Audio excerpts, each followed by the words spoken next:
She was the most powerful woman in American tech, worth $11 billion, feared by senators, and courted by presidents. And she was lying face down on a cold marble floor at 2:47 in the morning, unable to get up. He was the man paid to fix broken pipes and burned out light bulbs. Nobody was supposed to be in that penthouse. Nobody was supposed to witness this. But Nathan Cross had always had the terrible habit of being exactly where he wasn't supposed to be, and seeing exactly what powerful people needed to stay hidden. If this story found you tonight, hit that like button right now, drop your city in the comments, and follow this channel to the very end. Let me see how far this story travels. The storm had been building since early afternoon, the kind that made meteorologists nervous and ordinary people check their window latches twice before bed. By the time midnight passed over the city of Chicago, the sky had turned into something ugly. Not dramatically ugly the way storms look in movies, but quietly, persistently ugly. The sort of sky that just kept pressing down. Nathan Cross noticed it the way he noticed most things, not all at once, but in pieces. He'd noticed the barometric drop at 11:15 when the old pressure gauges on the 42nd floor started doing something they weren't supposed to do. He'd noticed the way the ventilation system on the east corridor began cycling wrong just before 1 in the morning, pulling air from the wrong direction, which meant somewhere a seal had failed. He noticed the brief flicker of the emergency lighting on floors 38 through 40 at 1:47 a.m., which didn't mean anything catastrophic, but would if he left it unchecked.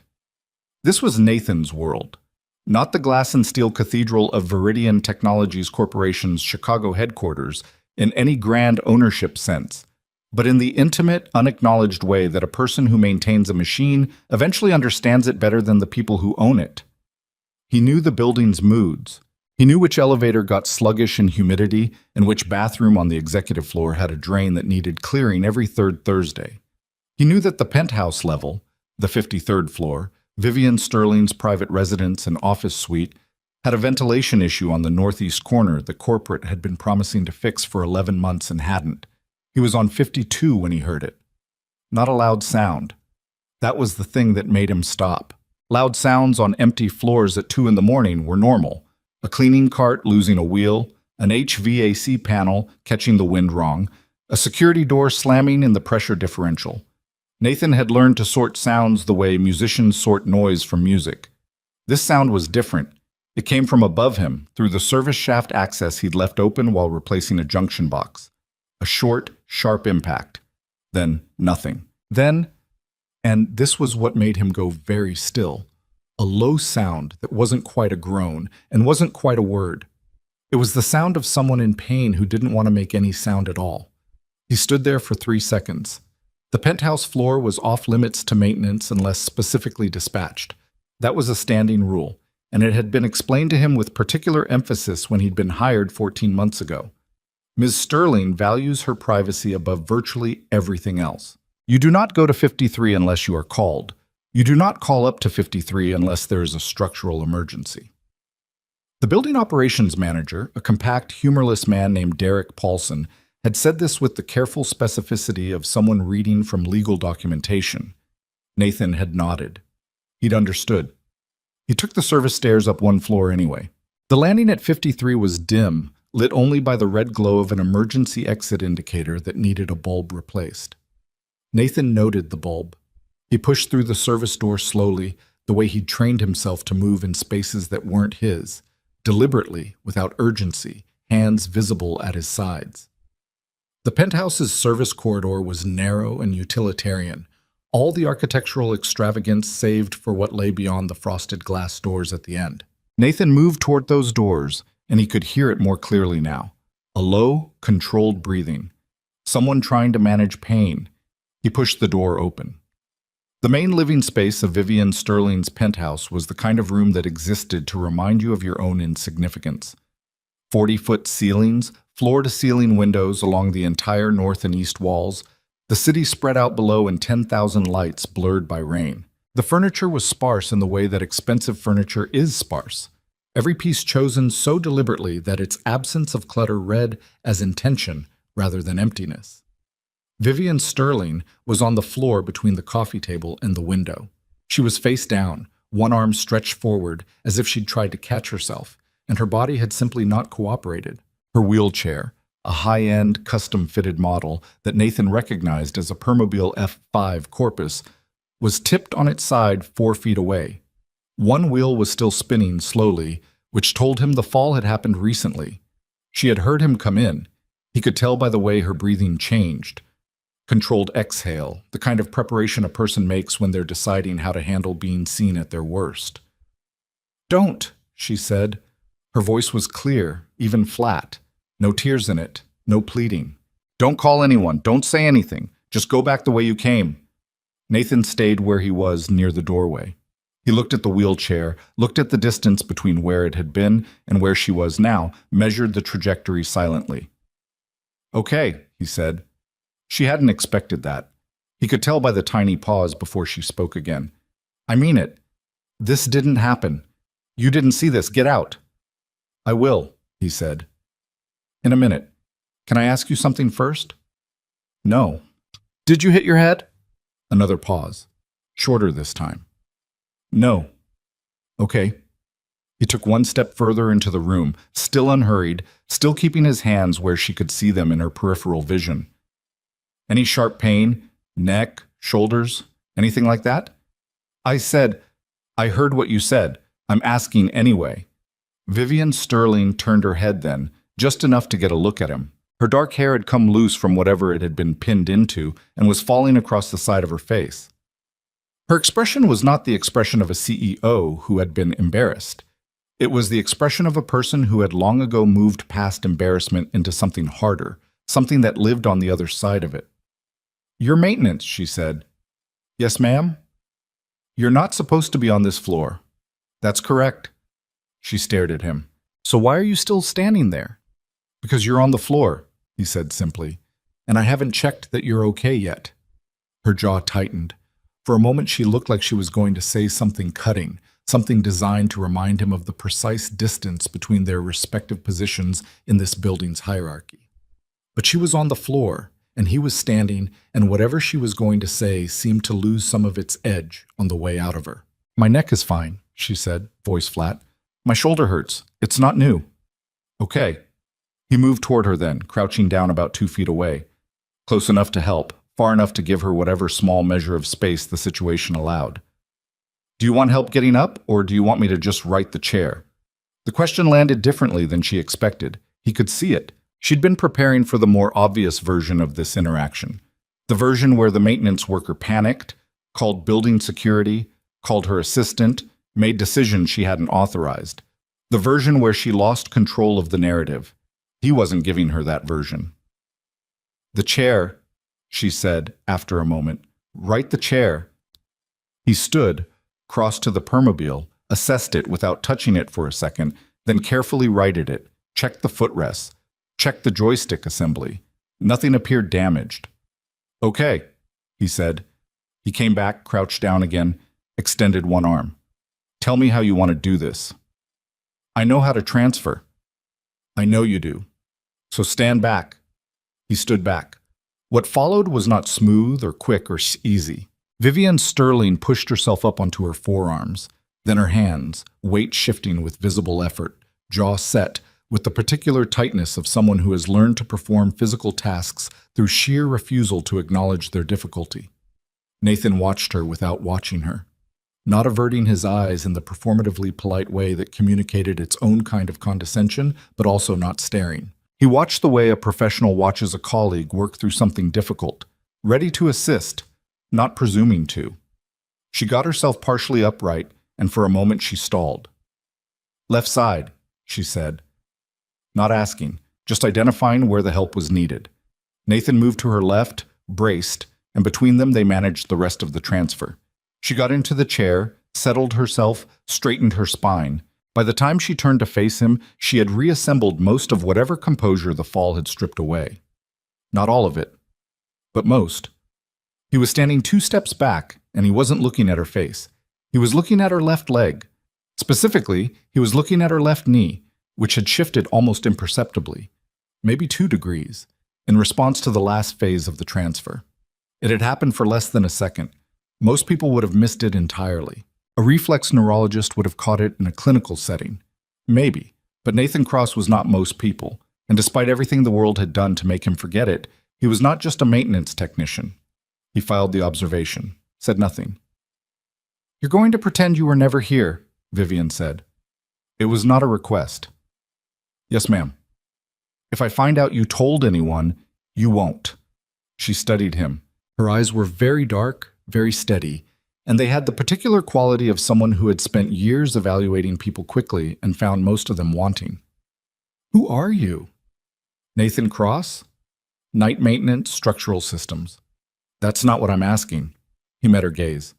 "I know." She waited as if she thought the silence would make him fill it. It usually worked. Nathan had noticed that about people with authority. They'd trained everyone around them to be uncomfortable with silence, to rush in and explain themselves. He just waited with her. "Go," she finally said. He nodded once, turned toward the service corridor, and stopped. He didn't turn back around. "Ms. Sterling." "What?" "Your left knee moved during the transfer." He said it evenly, no drama in it. "You probably didn't feel it. Most people wouldn't notice it from the outside either, but it moved." Silence. "I don't know what your full medical history looks like," he continued, still not turning. "I'm not saying anything about what it means. Just thought you should know someone saw it." He pushed through the service door and let it close behind him. Vivian Sterling sat alone in the middle of her enormous, rain-lashed penthouse for a long time after that. She sat with her hands in her lap, which was unusual for her. Vivian Sterling was not someone who sat with her hands in her lap. She was someone whose hands were always doing something, holding a phone, a report, a pen, a tablet, something that made her stillness into industry. Her left knee did not move again.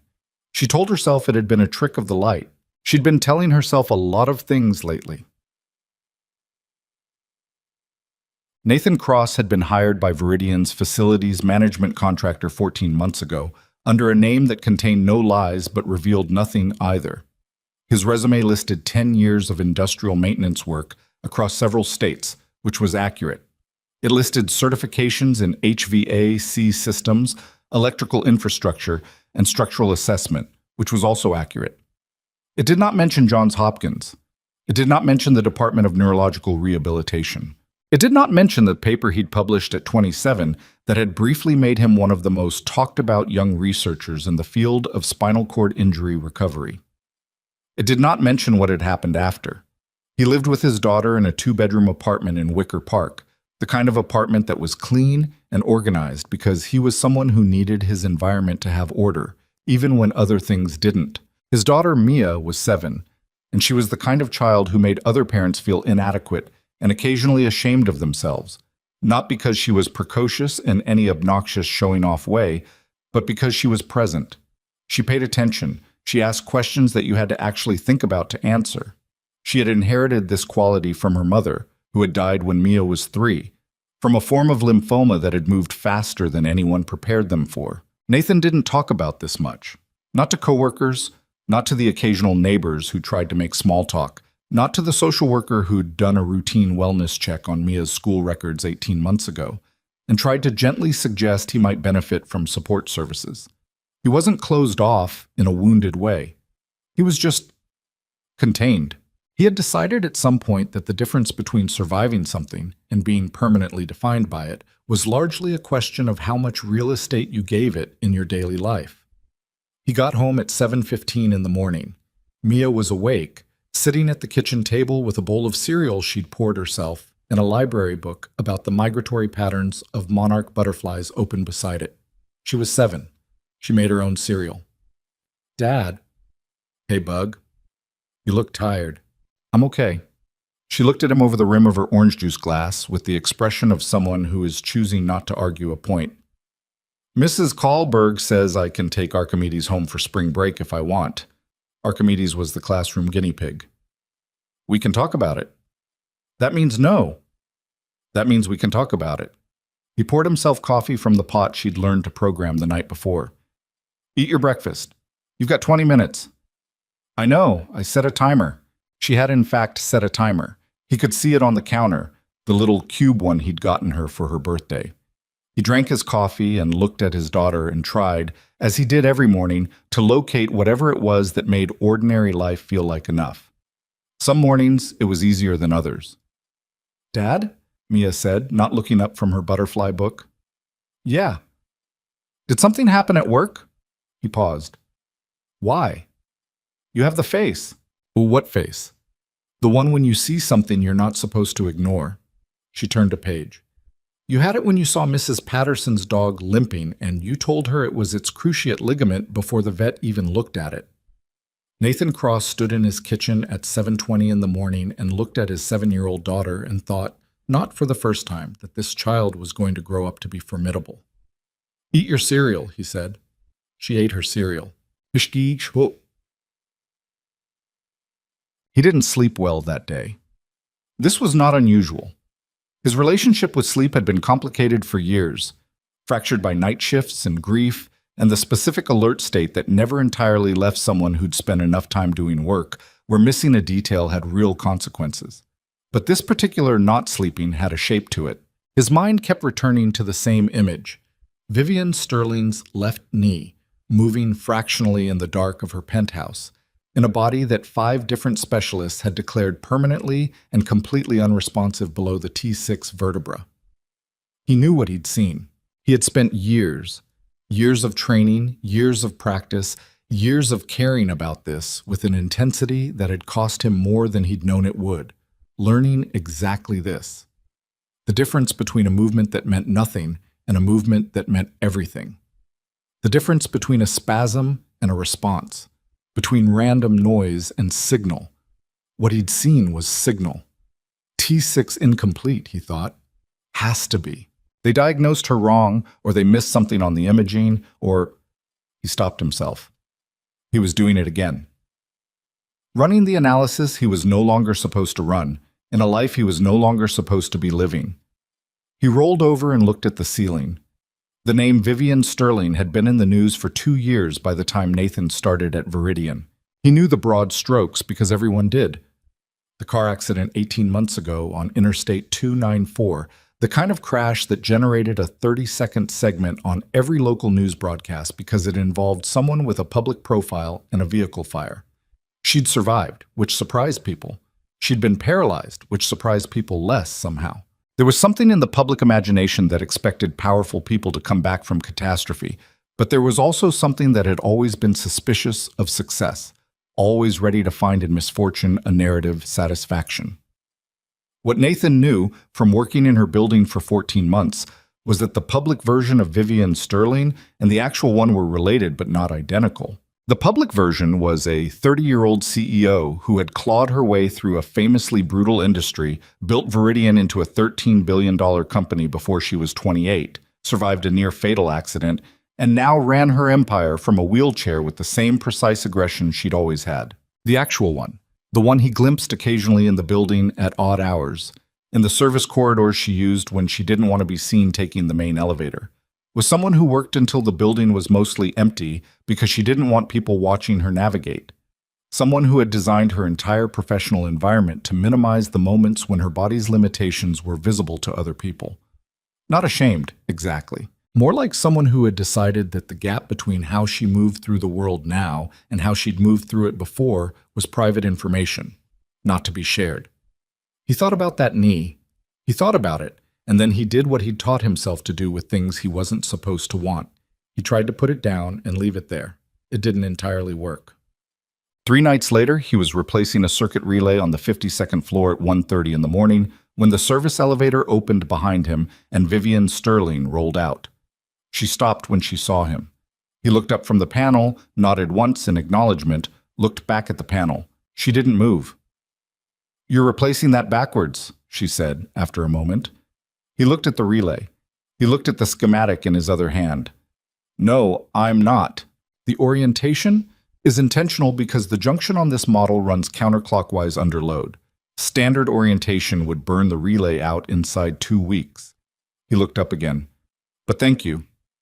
She was looking at him differently than she had the first night, evaluating him, not dismissing him. "Come with me," she said. "I'm in the middle of... It'll keep." She turned her chair toward the service corridor without waiting to see if he followed. He followed. She took him up to the penthouse. The cleanup crew had been through since the night of the fall. The furniture was back where it belonged, the coffee table's position slightly adjusted, all evidence of what had happened systematically erased.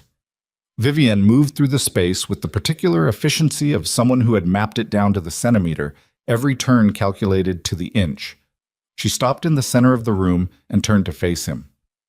"Tell me what you saw," she said. "The knee. Tell me exactly." He told her. He kept it clinical, which was the only way he knew how to have this conversation. He described the degree of movement, the specific phase of transfer in which it occurred, what muscle group it would indicate was firing if it was a voluntary response rather than a spasm. She listened. Her face was very still while he talked, the way faces get when a person is making themselves not react. When he finished, she said, "Every specialist I've seen has told me there's no motor function below T6. I have the imaging. I have the nerve conduction studies. 5 different doctors. I know. You're a maintenance worker. Right now I am." "What does that mean?" He was quiet for a moment. This was the decision point, the place in the conversation where what he said next would determine what happened after. He'd been here before, in different rooms with different stakes, and he'd learned that the version of honesty he offered in these moments mattered. "It means I have a background in neurological rehabilitation," he said. "Clinical, academic. I was published in the field. I worked at a level where I would recognize what I saw that night, and I'm confident about what I saw." Her expression didn't change much, but her fingers on the joystick of her chair shifted very slightly. "Why are you doing maintenance work?" "Because I needed a job and this one was available." "That's not an answer." "No," he agreed. "It isn't." She let the silence sit for a moment. "What happened?" "I exposed a research fraud at the hospital I was working at. The research was generating very profitable treatment protocols. The fraud implicated several senior figures. Those senior figures had significant institutional relationships, and I did not." He said this the way he said most difficult things, flatly, without editorializing. "My work was discredited, my license was suspended pending review, and the review took long enough to destroy most of what I'd built." "Was your work actually discredited?" "No. But nobody knows that. People who look closely know it. Not many people look closely." Vivian Sterling sat with this for a moment. Outside, Chicago glittered below them, the rain from 3 nights ago gone, the city sharp and clear and indifferent. "If you're wrong about what you saw," she said slowly, "and you start working with me and nothing happens, you've wasted my time and given me something I didn't ask for, which is hope." She said the word like it was a clinical term, not a warm one. Warm. "If I'm wrong to trust you and you talk about this, my entire board will use it as evidence that I'm grasping at anything and I should step down. You understand what's at stake on my end?" "Yes." "So tell me why I should let you anywhere near this." He thought about all the ways he could answer that. He thought about the knee moving in the dark. He thought about Mia asking him if he had the face. He thought about 6 years of being someone smaller than he was, because the alternative had cost him everything once already. "Because nobody else saw it," he said, "and you deserve to know what it means." The silence that followed was long enough that he started to think she was going to tell him to leave and never come back to this floor. He was already calculating the route back to the service stairs when she spoke. "My personal physician checks in on Thursdays," she said. "Building security runs a rotation shift change at 4:45 a.m., which means the penthouse level monitoring goes to a single camera between 4:50 and 5:30. If you were going to do some kind of assessment, that's the window, hypothetically." He nodded once. "Hypothetically. And this goes nowhere. Not to Paulson, not to your coworkers, not to anyone. If I find out you've talked, you won't. If I find out," she continued as if he hadn't spoken, "I will destroy every professional record you still have. What's left of your career, your certification status, everything. I want you to be clear on that." "I'm clear." "Good." She turned toward the window. "Come back at 4:50 Thursday morning. Use the service entrance. If I decide I don't want to do this, I'll leave the interior corridor light off and you keep walking." Okay. I'm not agreeing to anything, she said. I'm agreeing to a conversation. Okay, he said again. He left the way he came. In the service elevator going down, he stood with his eyes closed for a moment and tried to decide what he was feeling. It was something complicated, something that had been very quiet for a long time and was not being quiet anymore. He was careful not to call it anything specific. Calling it something specific was how you ended up in trouble. Well, Thursday morning, 4:49 a.m. Nathan Cross stood at the bottom of the service corridor stairwell on 53, looking up at the gap under the penthouse corridor door. The interior corridor light was on. He went up. The assessment took 40 minutes, which was longer than he'd planned and shorter than he'd needed, but it was enough to tell him what he needed to know. He worked with the kind of economy of motion that came from years of clinical practice. Not hurried, but precise.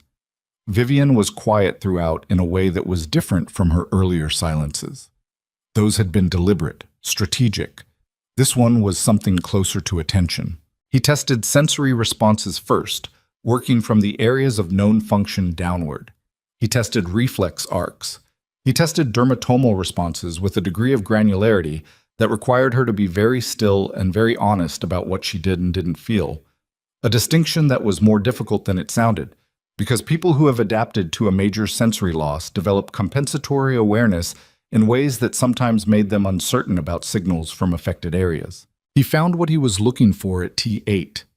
It was faint, significantly below clinical threshold, which was why it hadn't registered on standard nerve conduction testing.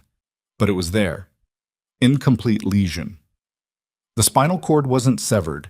It was compressed and partially damaged, which meant, potentially, depending on the degree of damage and the time elapsed and a dozen other variables he'd need to assess more carefully, that there was residual neural pathway available. He sat back on his heels and looked at his notes. Then he looked at Vivian. "What?" she said. "Your diagnosis is incomplete." He kept his voice level. "You have sensory residue at T8 and T9. You have the motor response I saw the other night, which I can now tell you with some confidence is a genuine voluntary adjacent activation, not a spasm. It's weak, it's inconsistent, but it's there." She was very still. "Your imaging may have been read correctly for what it showed," he continued, "but there's a type of injury profile, incomplete lesion with significant cord swelling at time of imaging, that can mask residual pathway. If the imaging was done in the acute phase and nobody ordered follow-up, the follow-up was ordered," she said, and something in her voice had shifted, something that sounded like it came from a different place than the CEO voice, the management voice, the voice she used in meetings. "It was ordered 3 months after the accident. I never got the results." Nathan Cross went still. "What do you mean you never got the results?" "I mean, my rehabilitation physician told me the follow-up imaging confirmed the original findings. Permanent. Complete functional loss below T6. She paused. "I asked to see the report twice. Both times I was told it had been filed with my primary record and would be available at my next appointment. Both times something came up and the appointment was rescheduled." Her jaw was very tight. I stopped asking. He was quiet for a moment, doing the math he didn't want to do.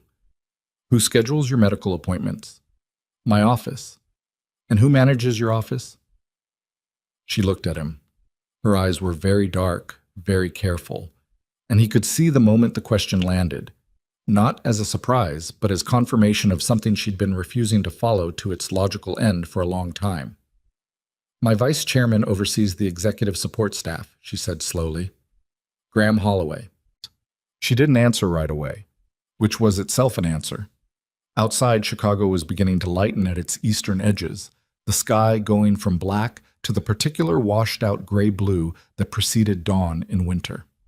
In the penthouse, the temperature was perfectly controlled, the light unchanged, and Vivian Sterling sat in the center of her immaculate room and looked like someone who had just watched a door open onto a very dark hallway that they were going to have to walk down. "I want those imaging results," she said. Her voice was quiet. "Yes," he said, "and I want to know what you actually think is possible, not optimistic, actual." He thought about this for a moment. He thought about what it meant to tell someone that possibility existed when possibility had been definitively taken from them. He thought about what it felt like when Nathan Cross had told his own department chair about the fraud he'd found, equally certain of his facts, equally sure that the truth would matter. "I think," he said carefully, "that the window for maximum recovery has passed. Whatever was possible in the first year after injury, a significant portion of that is gone. I won't tell you otherwise." He paused. "But I also think that what's present now is enough to work with, enough to make a meaningful difference. How much of a difference I can't tell you yet. I'd need more time, more assessment." Vivian Sterling nodded once, precisely, like someone accepting a proposal term at a negotiating table. "Come back Saturday," she said. 4:50. "Okay." And Cross. He was already turning toward the corridor. "I want to see those imaging records, the original ones, not whatever version ended up in my file." He thought about what that meant. He thought about who would have had access to those records. He thought about a rehabilitation physician who had summarized results rather than shared them, and an office that had rescheduled 2 appointments, and a vice chairman who managed the executive support staff. "I'll see what I can find," he said. He left before the light changed. Behind him, Vivian Sterling stayed where she was, and for the first time in 18 months, she was not trying to talk herself out of something. She was trying to hold very, very still, like someone who has heard something moving in the dark and is waiting to find out whether it is what they hope it is. Her left knee was still, but she thought she could feel the floor. Saturday came with a particular stillness that Chicago sometimes produced in the hour before dawn. Not quiet exactly, more like the city was holding something in, saving its noise for later. Nathan arrived at the service entrance at 4:48, 2 minutes early the way he was always 2 minutes early, not because he was eager, but because being late to things that mattered was a habit he'd broken so long ago he couldn't remember what it had felt like. The corridor light was on. He went up. Vivian was already in position when he came through the service door, not in the center of the room this time, but near the east-facing windows, her chair angled toward the space he'd cleared on Thursday, the area they were apparently now calling, without either of them having officially said so, the work area. She had moved furniture, not much, just enough. The glass end table relocated, a low ottoman repositioned. She'd thought about it between sessions and made adjustments. He noted this and said nothing, because it meant she was taking it seriously in a way that went beyond what she'd admitted to taking seriously. "I looked up your publications," she said, before he'd set down his bag. "Okay." "The 2019 paper on incomplete SCI recovery windows. The one in the Journal of Neurorehabilitation." She was watching him with the same careful attention she probably gave earnings reports. "The response methodology you described, the sensory motor mapping protocol, it's not standard." "It wasn't standard in 2019. Some programs have adopted versions of it since." "You developed it." "I contributed to it." She made a small sound that wasn't quite dismissive. "It was cited 47 times in the following 3 years.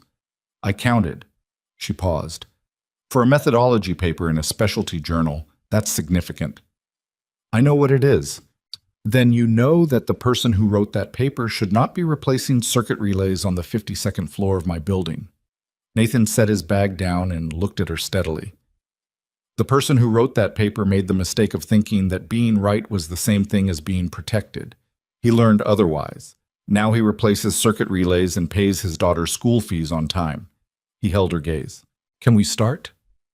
Vivian Sterling was not a woman who was accustomed to being redirected. He could see her decide to let it go, which was its own kind of concession. "Yes," she said. "Let's start." The work was slow in the way that real rehabilitation work was always slow, which was to say it was excruciating if you expected fast results and simply demanding if you understood the biology. Nathan had always understood the biology. What he had less patience for was the emotional component, not because he lacked empathy, but because the emotional component in patients who had been told they would never recover had a particular texture that required careful handling. They swung between belief and disbelief on unpredictable cycles. They worked hard one session and shut down the next. They tested the therapist compulsively, looking for the crack in the certainty, the moment when the professional would flinch and say, "Well, let's be realistic about expectations." Vivian Sterling did not do any of those things, which surprised him. What she did instead was work with a focused, almost cold efficiency that reminded him more of watching someone prep for a board presentation than anything clinical.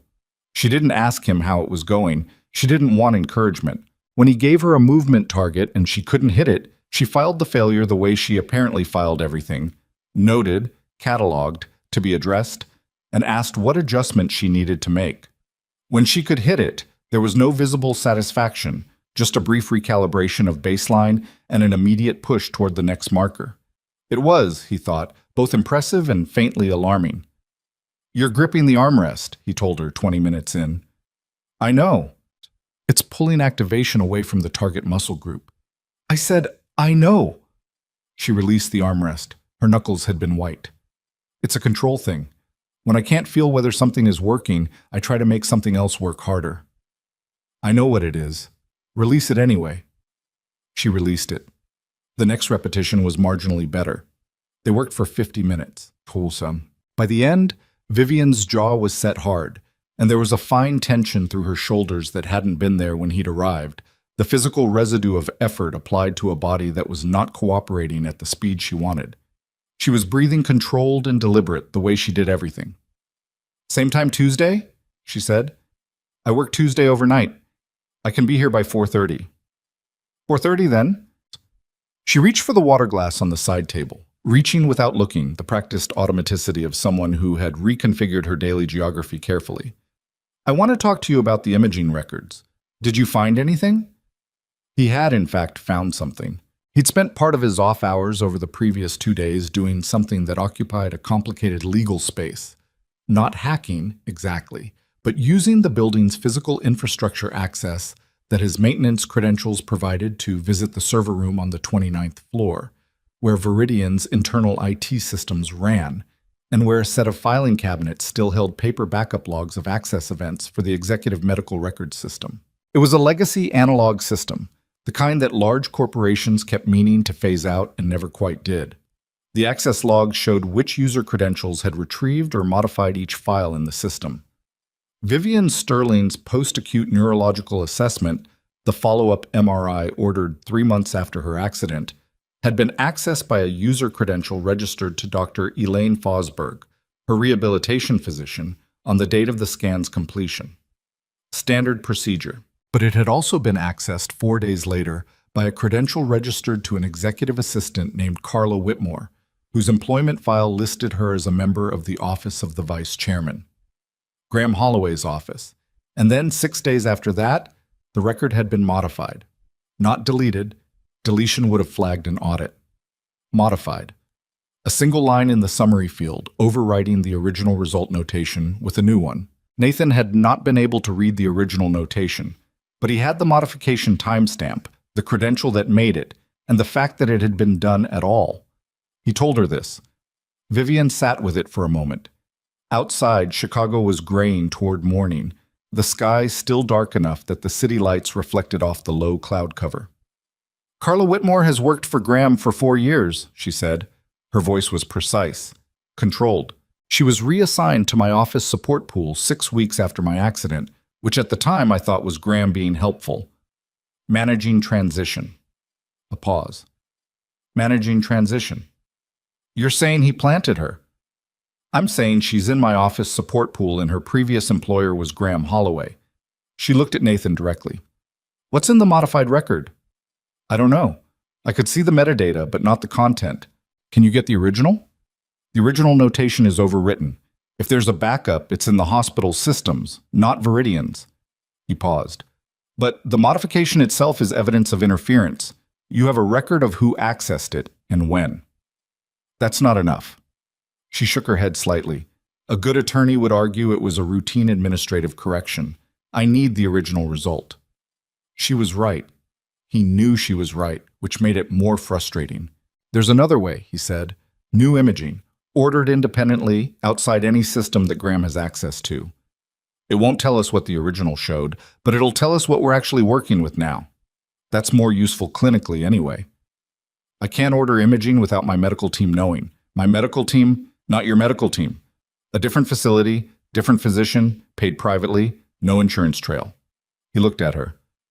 "I know someone." Vivian assessed this. You know someone? From before. A radiologist who was junior faculty at the same institution I was at when everything happened.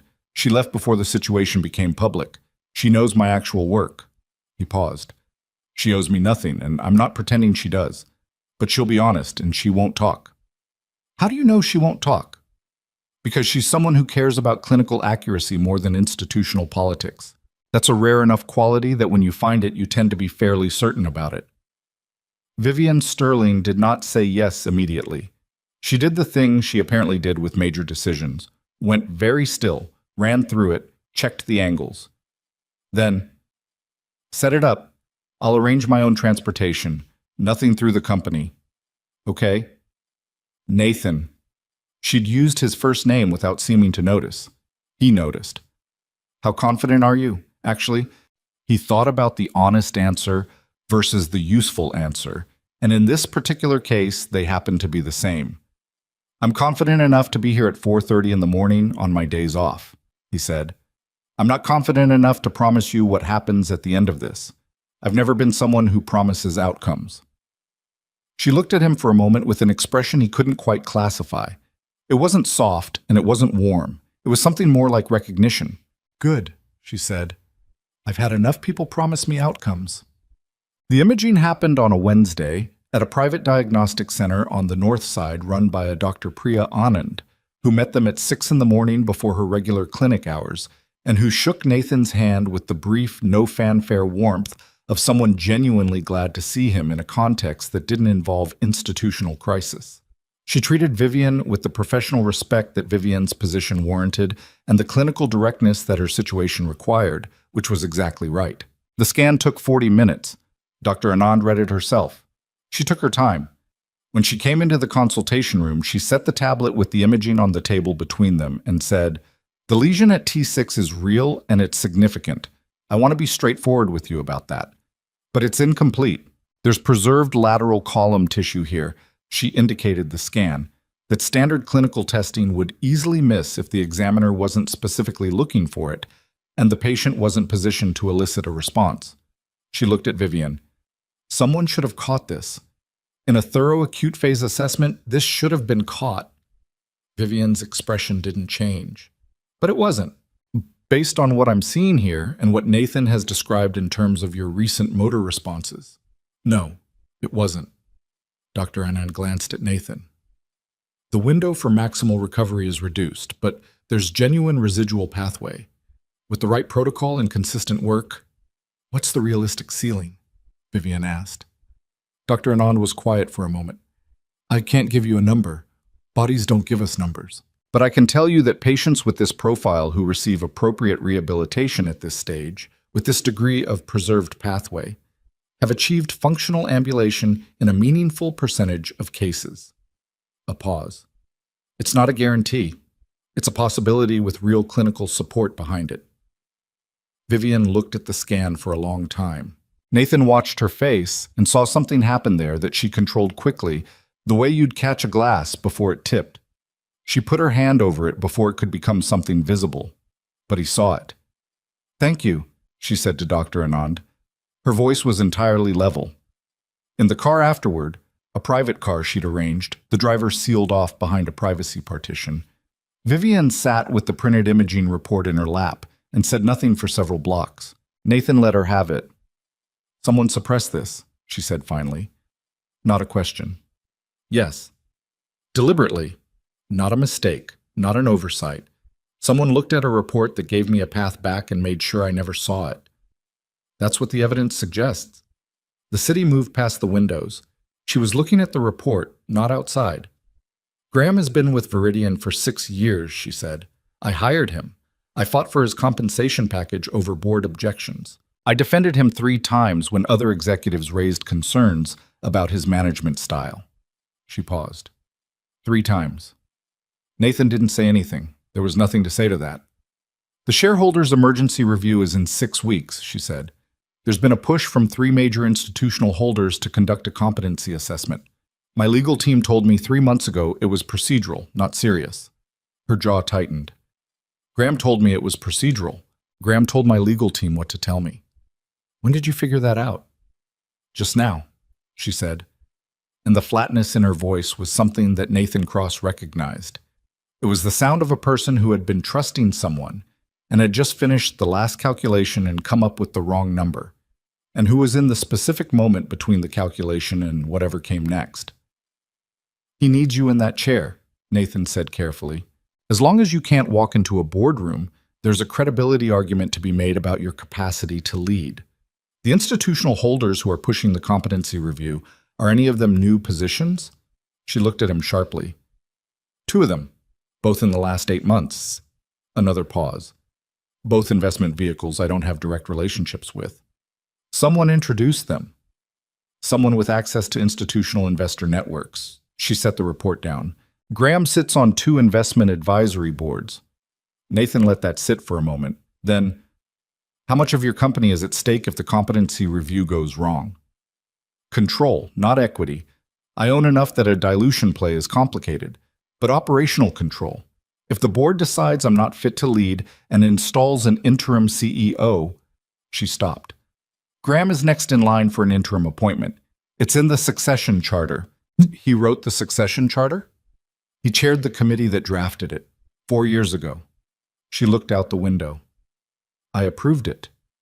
Nathan Cross sat back in the seat and looked at the city and thought about what someone would have to want, how much, how badly, to engineer all of this. The accident itself might or might not have been engineered.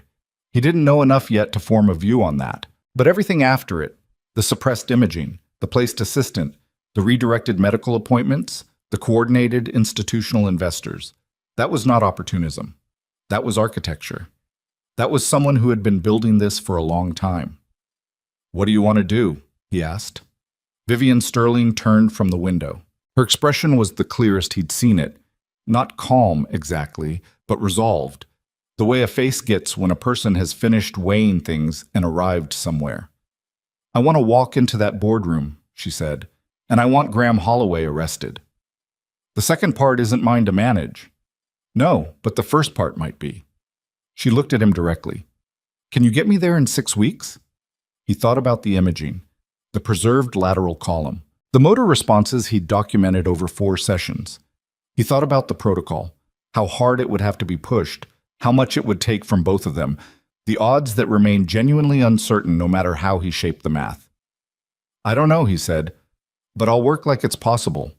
She nodded. That was apparently enough. Back out. The sessions intensified. 4 mornings a week now, sometimes 5 when Nathan could manage the shift schedule without raising questions. Vivian worked with the same ferocious economy she brought to everything, but Nathan was starting to see the cracks in the discipline. The mornings when exhaustion was written plainly across her face, and she didn't bother to hide it, the session where she hit a wall at the 30-minute mark and couldn't push through it and sat with her hands in her lap staring at the floor in a silence that was different from her usual silences. Not strategic, just spent. We can stop, he said. We're not stopping. Vivian. She looked up at the use of her name. He used it occasionally now, without thinking about it, which was itself something he tried not to think about too carefully. I said we're not stopping, she said. What's next? He gave her what was next. What he was also doing in the margins of the sessions and the hours between them was building a file. The access logs from the server room. Dr. Anand's independent assessment. A chain of email timestamps he'd pieced together from Viridian's internal calendar system, which his maintenance credentials also allowed him to access, in the limited way that allowed building staff to see meeting room bookings, showing a pattern of Graham Holloway's meetings with the 2 new institutional investors in the weeks immediately preceding the board's decision to call the competency review. None of it was definitive on its own. Together, it was starting to become a shape. He was in the service bay on the 31st floor at 2 a.m. on a Thursday, adding the latest piece to the encrypted file he kept on a drive he carried on his person, when his phone buzzed. It was Mia's school, an after-hours emergency contact number he'd never seen used before. He stared at it for a second, then answered. It wasn't the school. Mr. Cross, a man's voice, flat, deliberate, the kind of voice that belonged to someone who was paid to deliver messages rather than originate them. This is a courtesy call. Your daughter attends Lincoln Elementary. That's on Maple Street, 2nd floor, East Wing classroom. The air in the service bay changed temperature. "Who is this?" Nathan said. "We know you've been spending time in areas of the building above your access level. We know what you've been doing there." A pause. "This is a simple situation, mister." Cross. Smart people recognize simple situations. Walk away from what you've been doing, and your daughter stays in a world where nothing unexpected happens. The call ended. Nathan Cross stood in the service bay for approximately 4 seconds. Then he walked to the nearest internal phone, called the night security desk, and said with complete flatness that he needed the security camera footage for the east entrance between midnight and 2:30 a.m., and that it was a maintenance issue, and it was urgent. Then he called his neighbor, Mrs. Okafor, who had a key and who had covered for him before. "I need you to stay at my apartment tonight," he said when she picked up. "I know it's late. I know. I'm sorry. I'll explain later." "Can you go now?" Mrs. Okafor, bless her, said yes without asking further questions. He stood in the service bay after he hung up and let himself feel for exactly 30 seconds the particular fear that lives in the space between a threat and the thing you're afraid of. He let it in completely. The cold specificity of it, the image of Mia's classroom that the caller had included on purpose, the knowledge that whoever had made that call was relaying instructions from someone who had the resources to follow through. 30 seconds. He counted. Then he put it somewhere, the same place he put most things that tried to own him, and he thought about what came next. He went back to the encrypted drive. He backed it up in 2 additional locations. He composed a brief, carefully worded message to Dr. Anand that contained no specifics, but included the words, "If you don't hear from me by Sunday, open the attachment along with a compressed file that held everything he'd collected so far." Then he went to the penthouse. It was 3:20 in the morning. He didn't care about the access window or the camera rotation. He knocked on the service door. Actually knocked, which he'd never done before. Vivian answered it herself, already in her chair, still dressed, which told him she hadn't been sleeping. She took one look at his face. "What happened?" she said. He told her. All of it, precisely, without editorializing. He watched her expression while he talked, watched it go from alert to still to something he'd describe, if forced to choose a word, as cold. When he finished, she said nothing for a moment. Then, "They threatened your daughter." "Yes. They know about us." "Someone does. Whether it's Graham directly or someone working for him, I don't know yet." "It's Graham." She said it with the certainty of someone who had just assembled the last piece of something and found it fit exactly where they'd expected. 3 weeks ago, he restructured building security. I approved it. He told me it was a vendor cost issue. He now has direct oversight of the monitoring contracts. She paused. "He's been watching the building." Nathan absorbed this. "Your daughter needs to be somewhere safer," she said, temporarily. "I've got someone with her tonight. Tomorrow I'll make other arrangements. I have a property in Evanston, staff I trust, people who have been with me since before Viridian, before any of this. Nobody Graham has access to." She looked at him directly. "It would only be until this is over." He started to say something. She stopped him. "I'm not offering you charity, Cross. I'm making a tactical decision. You are the only person who knows what I can do, what the evidence looks like, and how close we are. Losing you, or losing your focus because you're terrified about your child, loses everything. This is not sentiment." A pause. "It's also not sentiment, but primarily it's tactical." He looked at her for a moment. She looked back, steady and unsentimental and entirely certain, which was not the same thing as not being afraid. "I'll talk to Mia," he said. "She'll hate it." "Probably. She's 7 and she hates being managed. She sounds like someone I'd hire." He almost said something to that. He stopped himself, and then he was aware that she'd almost smiled.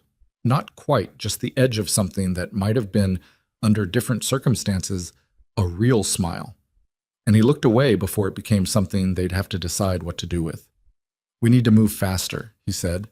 "Yes. The sessions need to double, and we need to document everything more carefully. Every improvement, every response, everything Dr. Anand can formally certify. If we're going to walk into that shareholders' meeting with something, we need it to be airtight."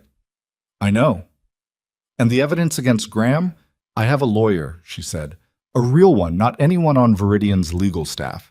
Someone I've known for 15 years who practices in a different city and owes nothing to anyone in this building.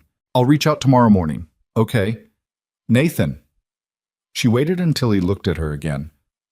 They threatened a 7-year-old girl. Not because you did anything wrong, because you were doing something right. Her voice was entirely even.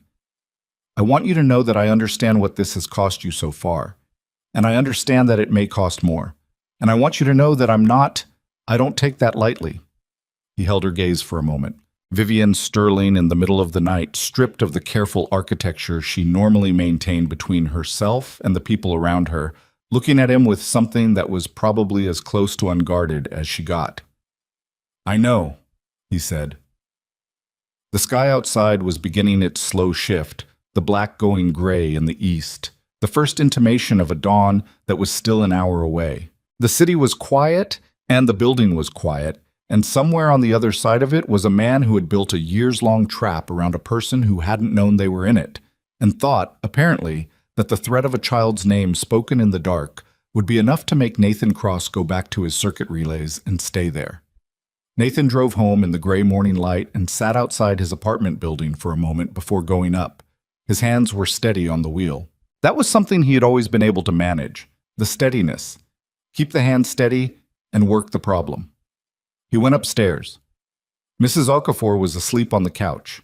Mia's bedroom door was open and he could see her in the dim light, sprawled sideways the way she always slept, one arm off the edge of the mattress, entirely unconscious in the way that children sleep when they feel safe. He stood in her doorway for a moment. He thought about Graham Holloway, sitting somewhere comfortable, having made a phone call, assuming it had worked. Nathan Cross pulled the door gently closed and went to the kitchen and opened his laptop and started working. Mia took the news about Evanston the way she took most things she didn't like, with a silence that was more articulate than most adults' arguments. She sat at the kitchen table the next morning while Nathan explained it, her hands wrapped around a mug of hot chocolate she'd made herself, and she listened without interrupting, which was unusual enough that he knew she understood it was serious even before he'd finished. "How long?" she said. "I don't know exactly. A few weeks, maybe. Is it because of work?" He thought about the cleanest version of the truth. Someone found out I've been helping a person at work, someone who doesn't want her to get help. And they mentioned your school, which means I need you somewhere else until it's handled. Mia looked at her hot chocolate. "They mentioned my school." "Yes." "Like, to scare you?" "Yes." She was quiet for a moment. 7 years old, sitting with the information that someone had used her as leverage against her father, processing it with a seriousness that made Nathan's chest tight in a way he couldn't quite locate. "Did it work?" she asked. "No," he said. She looked up then. Whatever she saw in his face apparently satisfied something, because she nodded once, very slightly, the way he nodded when he'd reached a decision. "Okay," she said, "but I want to bring my butterfly book." "Of course. And I want you to call me every day, without fail." She picked up her mug. "The person you're helping," she said. "Is she going to be okay?" Nathan Cross looked at his daughter and thought about Vivian Sterling at 4:30 in the morning, pushing through a session that would have broken most people, jaw set and hands releasing the armrest and going again. "I think so," he said, "if she keeps working like she's been working." Mia considered this. "Then you should go help her," she said. "I'll pack my own bag." He drove Mia to Evanston on a Saturday, to a house set back from the lake on a quiet street. Not ostentatious the way he'd half expected, just solidly, quietly safe, with a housekeeper named Rosa who had been with Vivian since before Viridian existed, and who greeted Mia with the specific warmth of someone who had no agenda and made excellent food. Mia walked through the front door, assessed the bookshelves in the sitting room, found 3 titles she wanted to read, and announced she would need a library card for the local branch. Rosa said she'd arrange it. Nathan stood in the hallway and felt something in him unclench slightly. Not completely. Nothing was completely unclenched right now, but enough. He drove back to the city with the window down despite the cold, the air keeping him sharp the way he needed it to. 10 days. That was what they had. The evidence file had grown into something that had a real weight to it now. Not just the server room access logs and Dr. Anand's imaging report, but the financial threads that Vivian's attorney, a compact and permanently unhurried woman named Sandra Chu, who had practiced securities law in Boston for 20 years, had begun pulling on after Vivian reached out. Sandra Chu worked fast, and she worked quietly, and she had the particular quality of a person who had spent 2 decades in a field full of people trying to obscure things. She could look at a financial structure and find the seam in it the way a tailor finds a poorly finished hem. What she found in Graham Holloway's financial history, once she started looking at the right places, was a pattern of transactions through 3 shell companies that connected, eventually and not directly, but connectably, to the 2 new institutional investors who had pushed for the competency review. Graham hadn't bought the investors outright. It was subtler than that. Consulting fees paid through intermediaries, advisory relationships structured to create shared financial interest without leaving obvious fingerprints. The kind of arrangement that was technically defensible if nobody looked too carefully and devastating if someone looked exactly the right way. Sandra Chu looked exactly the right way. She brought her findings to the penthouse on a Tuesday evening, the first time anyone other than Nathan had been in that space for purposes connected to what they were building, and Vivian had managed the logistics of her arrival with the same operational precision she apparently brought to everything. The building's monitoring system on the penthouse level had developed what Nathan's maintenance log officially recorded as an intermittent camera feed issue requiring extended diagnostic, which wasn't entirely a lie since he was, in fact, conducting a diagnostic on the system, just not with any particular urgency. The 3 of them sat together in the penthouse, city spread below, and Sandra walked them through what she had.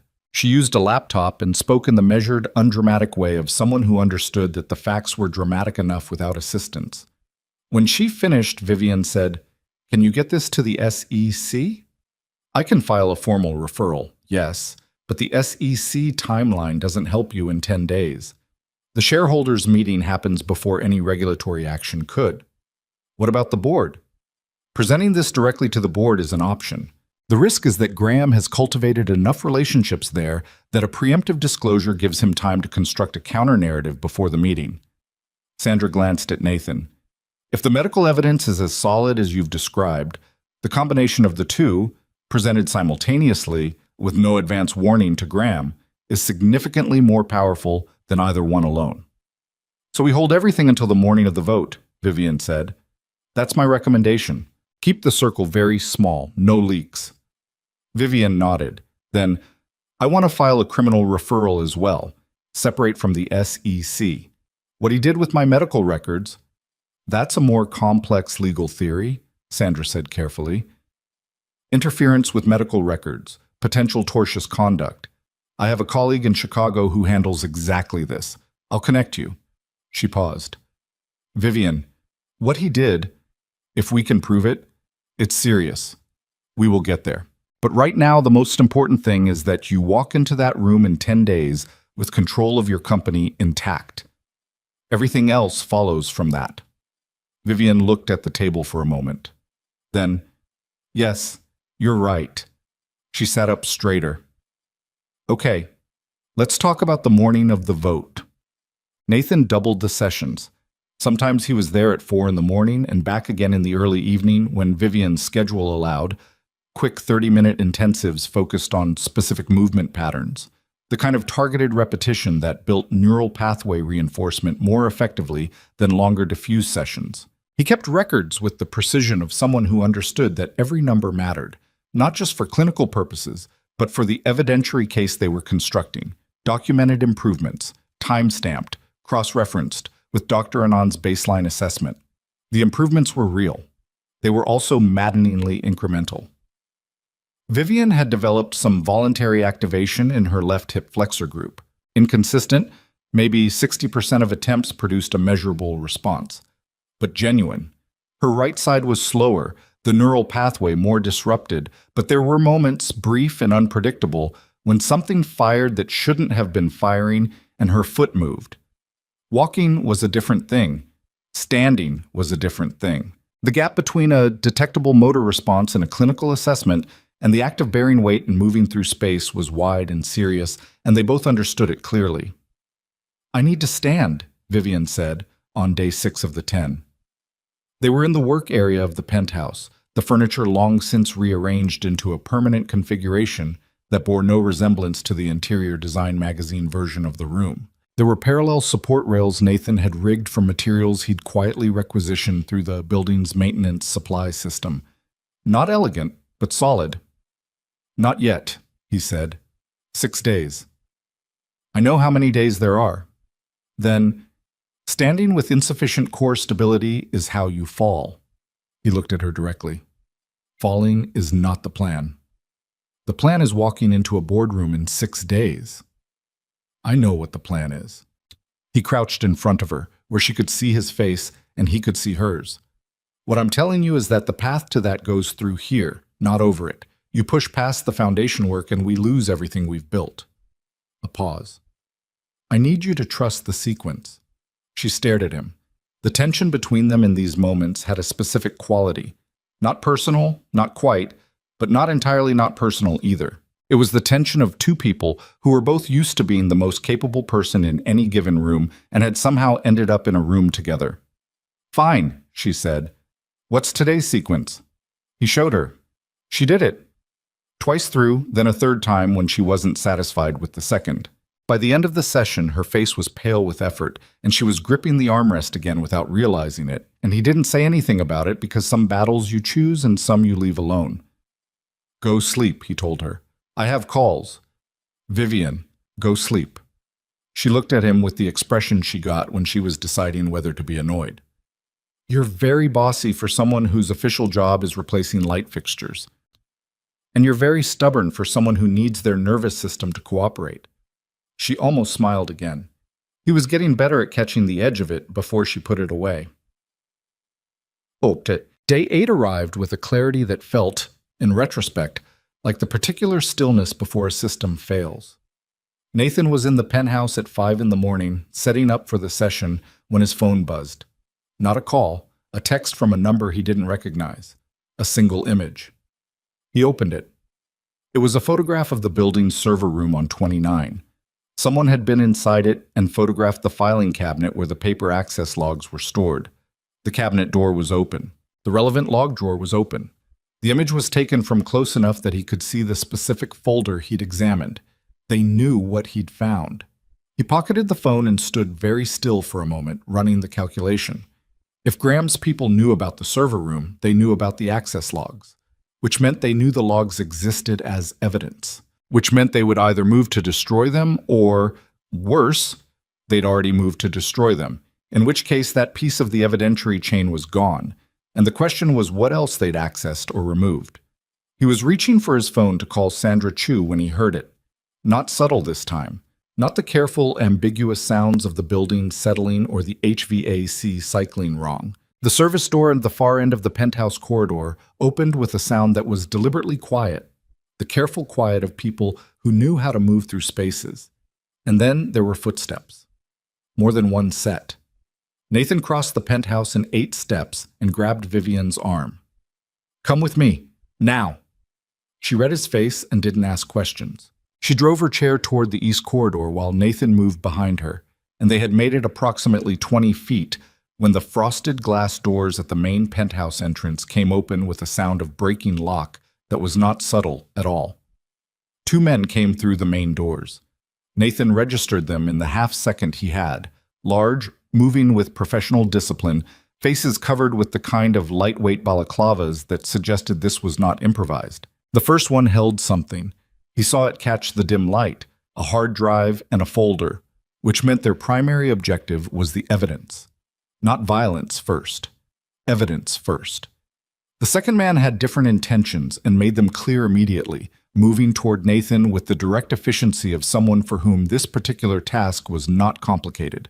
Nathan Cross was 32 years old and had spent years between his medical career and his current life doing physical work that kept him lean and functional in the way that manual labor does when you also don't let yourself go soft.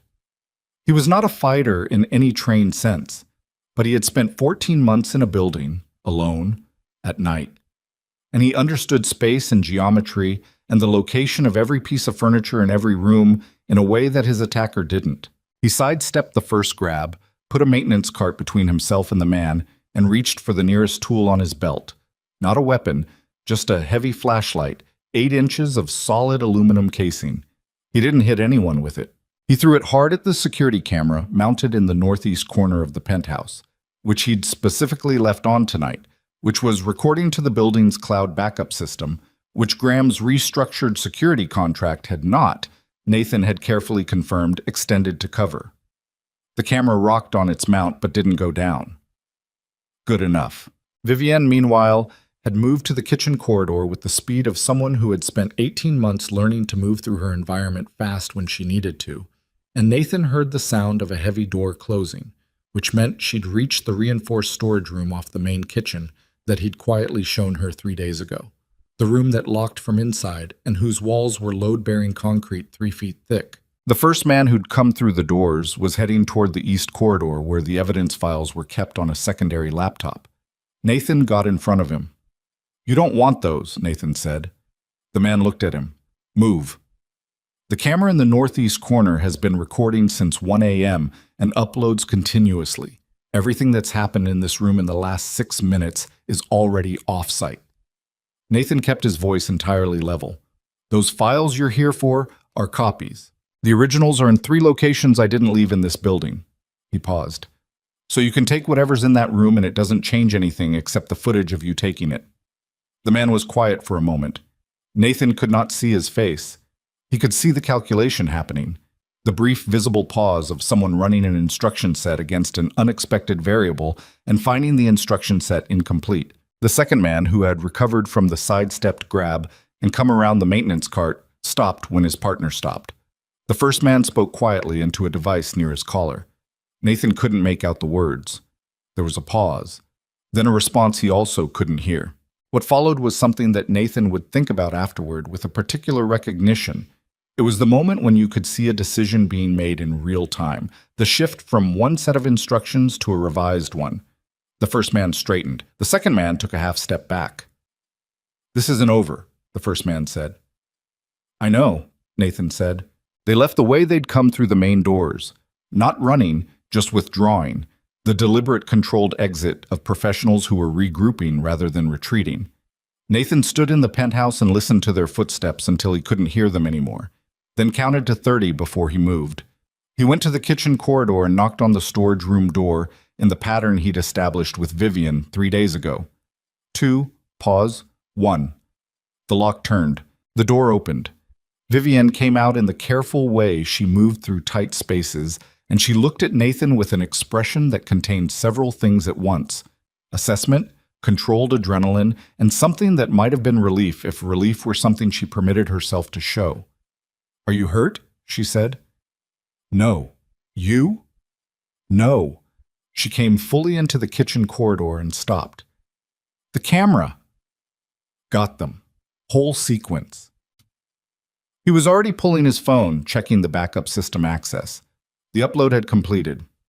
6 minutes and 40 seconds of 2 men breaking into the penthouse of Viridian's CEO, with clear footage of their entry, their movements, and Nathan's verbal statement on camera about the nature of their purpose. "I need to call Sandra." "Call her." Vivienne paused. "Nathan, the files." "Safe. I moved the only copies worth having 2 days ago." He looked at her.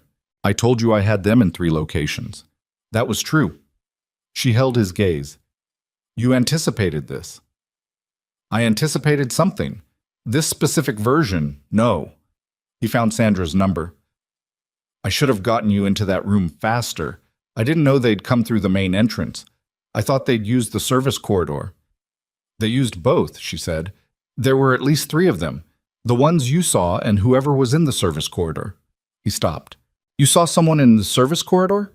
"I heard them when I was moving to the kitchen." She was very steady, voice even, hands still. "They pulled back when the main entrance team did. Someone made a call, and they all stopped." He thought about that. Whoever had been running this operation tonight had made a decision in the field. Abort, don't escalate.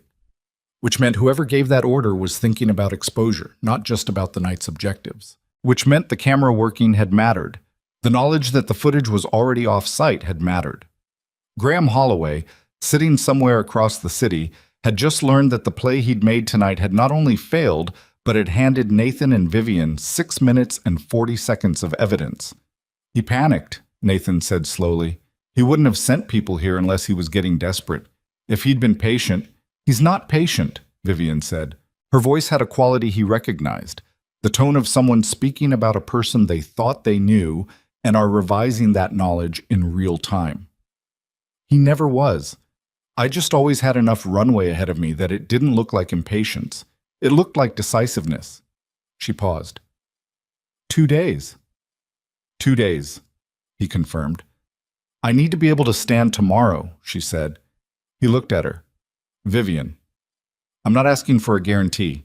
I'm not asking you to lie to me about where I am physically. I'm asking you what we need to do today and tonight to give me the best possible chance of standing under my own weight for 30 seconds tomorrow. Tell me the sequence and I'll do it. Nathan Cross stood in the kitchen corridor of the Viridian penthouse at 5:23 in the morning, 2 days before a vote that would determine whether a woman's stolen future was returned to her or consumed by the person who'd taken it, and he thought about what was true. Core stabilization first, he said. 2 hours this morning focused entirely on trunk and hip. Then rest. Actual rest, not sitting at your desk. Then this evening we try standing with the rails. If the response is there, we build from it. If it's not there tonight, we try again tomorrow morning and we don't catastrophize about it. He met her gaze. The session this morning will be the hardest one we've done. Harder than anything yet. Good, she said. He called Sandra. Then he called the building's overnight security desk and reported a break-in with camera footage attached, using language that was precise and made clear this was a criminal matter and that he expected Chicago PD involvement, which he knew would generate a paper trail that Graham's restructured security contract could not touch. Then he went to work. The session that morning was, in fact, the hardest one they'd done.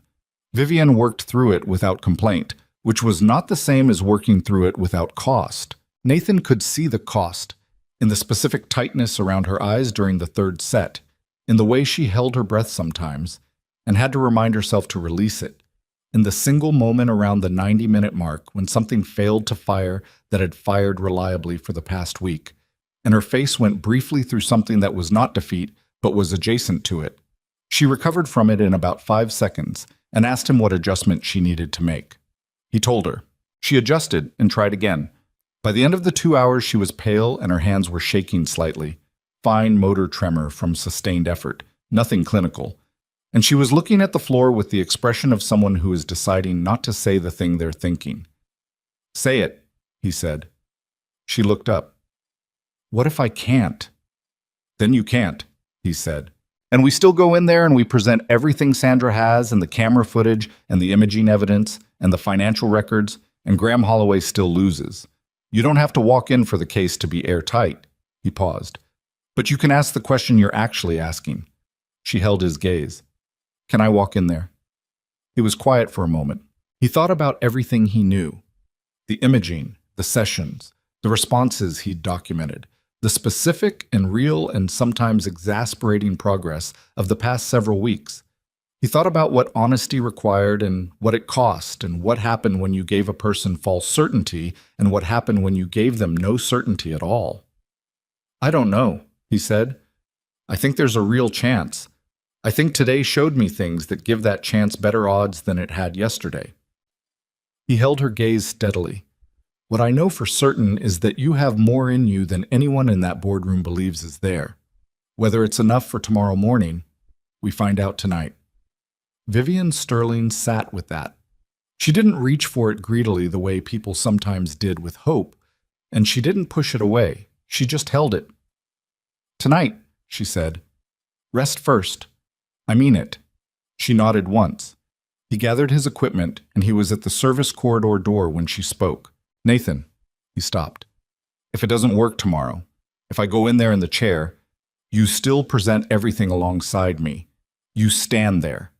She paused, and the word that followed cost her something, though she said it evenly. Beside me, not behind me.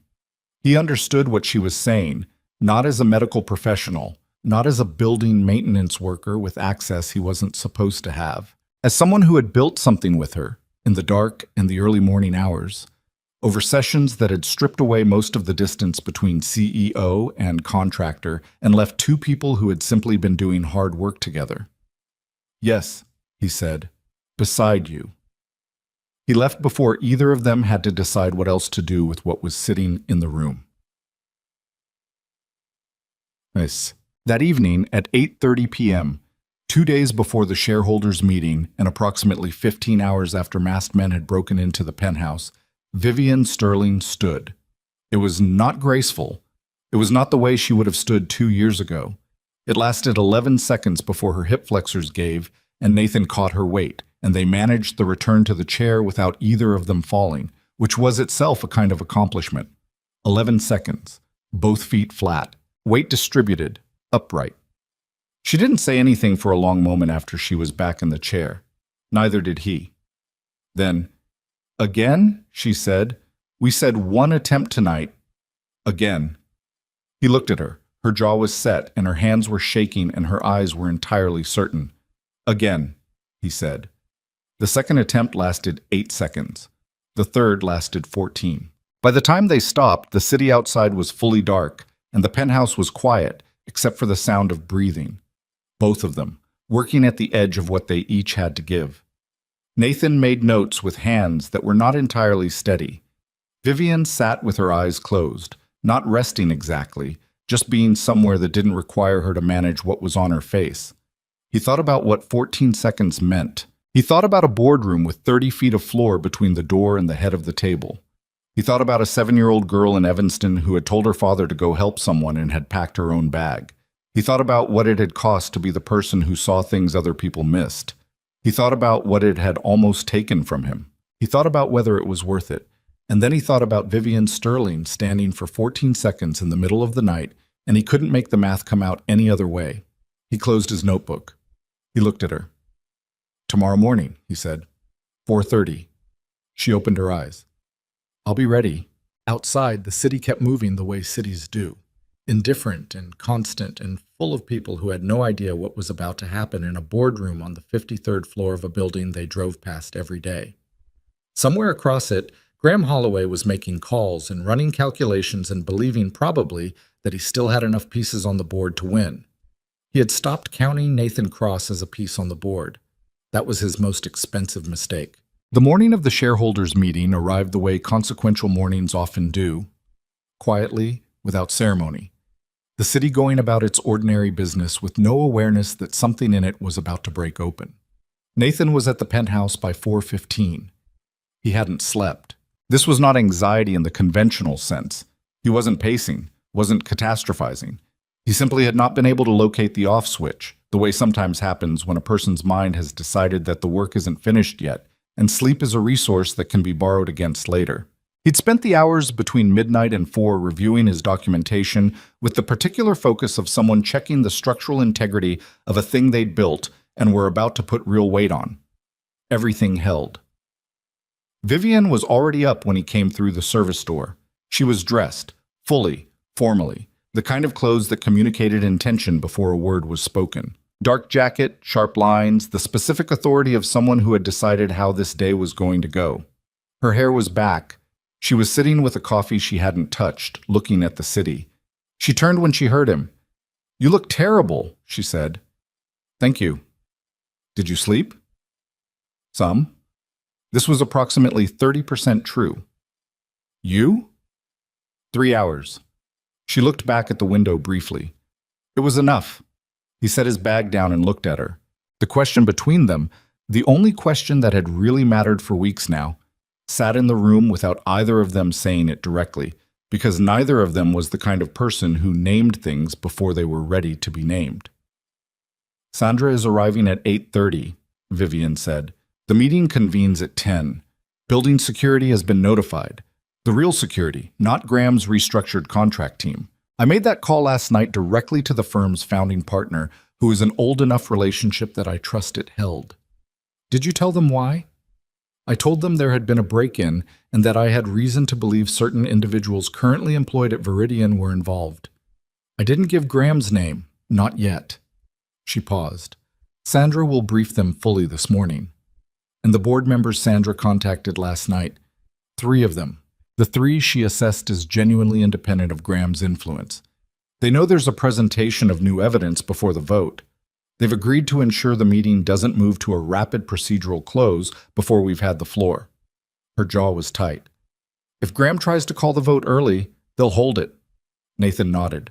He looked at the work area. The rails were still set up, had been set up for weeks, and now they had the quality of something that was either going to matter enormously or become furniture, a monument to what hadn't been enough. "We have time for 1 session," he said. "I know. It should be short, 25 minutes, nothing that depletes you before 10 o'clock. "I know that too."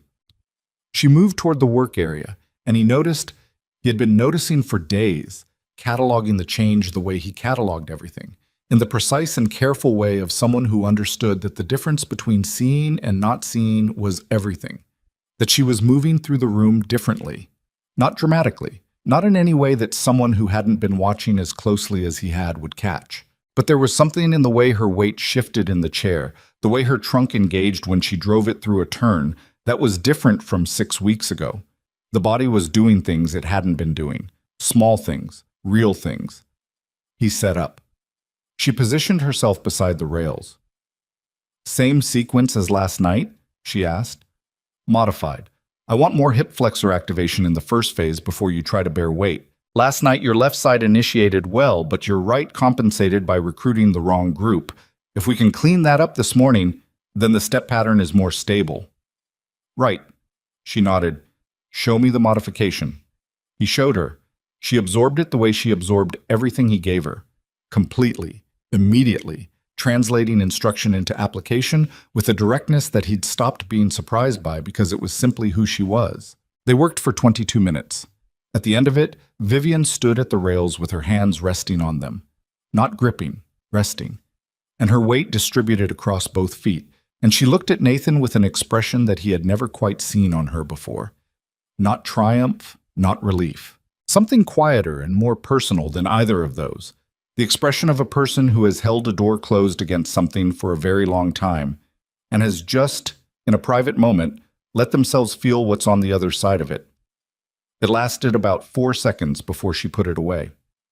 "How far is the doorway from the head of the table in the main conference room?" she said.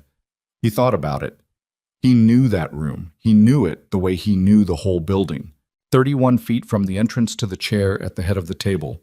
The floor is flat, no transitions, no thresholds. And the doors open outward. Yes. She released the rails slowly, sat back into the chair in a controlled transfer, straightened her jacket. "Okay," she said. He looked at her. "Okay." Neither of them said anything else about it.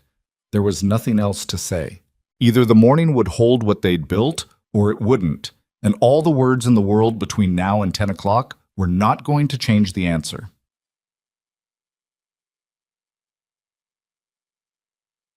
Sandra Chu arrived at 8:27, carrying a bag that contained more organized documentation than most attorneys assembled in a month, and she sat at the penthouse's kitchen table with Vivian and Nathan and walked them through the final sequence of the morning with the unhurried precision of someone who had done high-stakes presentations enough times that the anxiety had burned off long ago, and what remained was just method.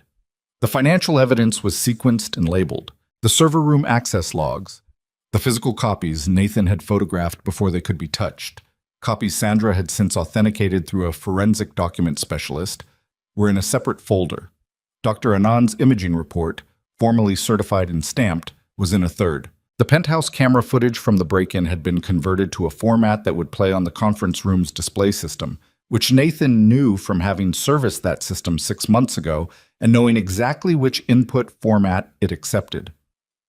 The strongest single piece, Sandra said, is the chain connecting Graham's shell companies to the institutional investors. It doesn't require technical medical knowledge. Every person in that room will understand it immediately. She looked at Vivian. Lead with that. And the medical evidence. Second, once you've established that he had financial motive to orchestrate the competency review, the medical evidence explains the mechanism. The camera footage closes it. She paused. In my experience, financial motive first is the sequence that lands hardest. People can argue about medical interpretation. Money transfers are harder to explain away. Vivian was quiet for a moment. Then, he'll deny it, all of it. He'll have something prepared. Probably, but he won't have had time to prepare for the specific structure of what we're presenting. He knows you have something. After last night, he knows you have the camera footage at minimum. What he doesn't know is that we have the financial thread. Sandra's expression was, if not quite satisfied, then the expression of someone who had done good work and was aware of it. He'll walk in there prepared for a medical argument and a break-in accusation. He won't be prepared for the money. Nathan watched Vivian process this. She was doing the thing she did with difficult information, taking it all the way through, not stopping at the comfortable version, running it to the ends she didn't want to think about. What if the board doesn't move against him immediately? She said. What if they want an investigation, a delay? Then we request an emergency injunction against the competency vote pending the investigation. I have the filing ready. Sandra held her gaze. Vivian, the evidence is there. The question isn't whether it holds, it holds. The question is how the board responds, and 3 board members have already confirmed they will push for immediate action. A beat. You know these people. You hired most of them. Do you trust that 3 is enough to move the room? Vivian thought about it. Nathan watched her run through faces, relationships, loyalties. The internal calculation of someone who had spent years reading people in rooms and knew where the weight of a room shifted. Yes, she said. If the first 3 move, the rest follow. That's how that room works. She paused. And Graham knows it, which is why he spent years making sure at least 3 of those seats were people he thought he owned. He miscounted, Sandra said simply. Vivian looked down at the table for a moment, just a breath's worth of looking down, and then she looked back up. Yes, she said. He did.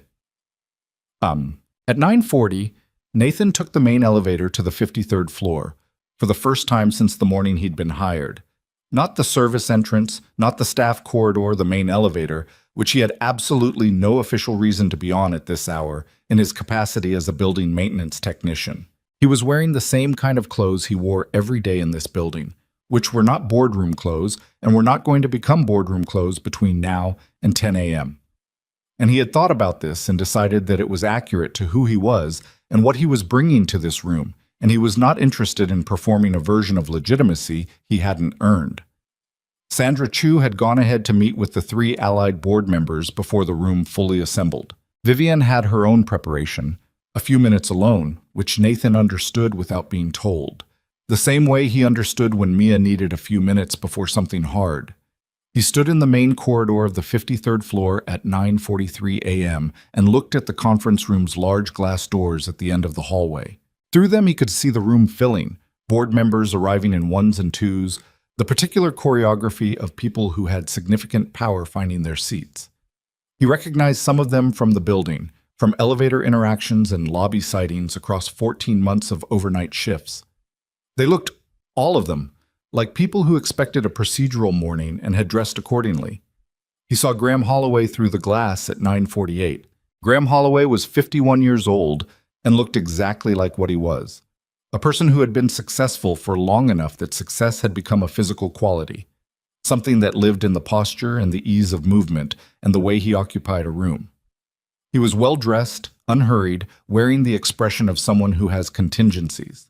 He was standing near the head of the table, not at it, not quite, leaving that space technically open while making clear through proximity that he considered it accessible. He had not seen Nathan yet. Nathan was in the corridor past the glass's direct sight line. Nathan watched him work the room for 3 minutes. Handshakes, murmured exchanges. The specific warmth of a person activating relationships they'd cultivated carefully over time. He was good at it. Nathan could see why he was good at it. There was nothing visibly false in the performance, which meant it wasn't entirely performance, which made it more dangerous than if it had been. He thought about a phone call at 2 a.m. in a service bay, a man's flat voice, his daughter's school named like a fact. He thought about Vivian Sterling's face when she'd understood all the way through what had been done to her. He picked up his bag and walked toward the conference room doors. Bucky. The room noticed him come in, not dramatically. A few heads turned, the kind of brief registering that happens when someone unexpected enters a space. Nathan Cross, in his work clothes, carrying a bag, walking into Viridian's primary board conference room at 9:51 a.m. without invitation and without apology. Graham Holloway noticed. Their eyes met across the room. Something moved across Graham's face. Not fear, not quite, but the specific recalibration of someone who has just identified a variable they hadn't accounted for. He covered it in about a second and a half with a pleasant, measured expression. "Mr. Cross," he said. He knew the name. Of course he knew the name. "I think you may have the wrong floor." "I don't," Nathan said. "This is a shareholders' meeting, board and authorized personnel only, I'm afraid." "I'm aware of what it is." Nathan set his bag on the side credenza near the display system, which he had every official reason to be near, and began setting up the presentation file. "Ms. Sterling asked me to handle the AV for her presentation. That's within my job description." Graham's pleasant expression held. "Ms. Sterling isn't presenting today. This is a procedural vote." "Actually," said Sandra Chu from her seat near the window without looking up from her documents, "Ms. Sterling is presenting, and the 3 board members who contacted your office this morning to request floor time before the vote have it on the official agenda, which you received at 9 a.m. She looked up then. "Did you not review your morning correspondence, Graham?" The room had gone quiet in the specific way that rooms go quiet when people understand that the conversation they thought they were about to have is not the conversation that's happening. Graham Holloway looked at Sandra Chu. He looked at Nathan.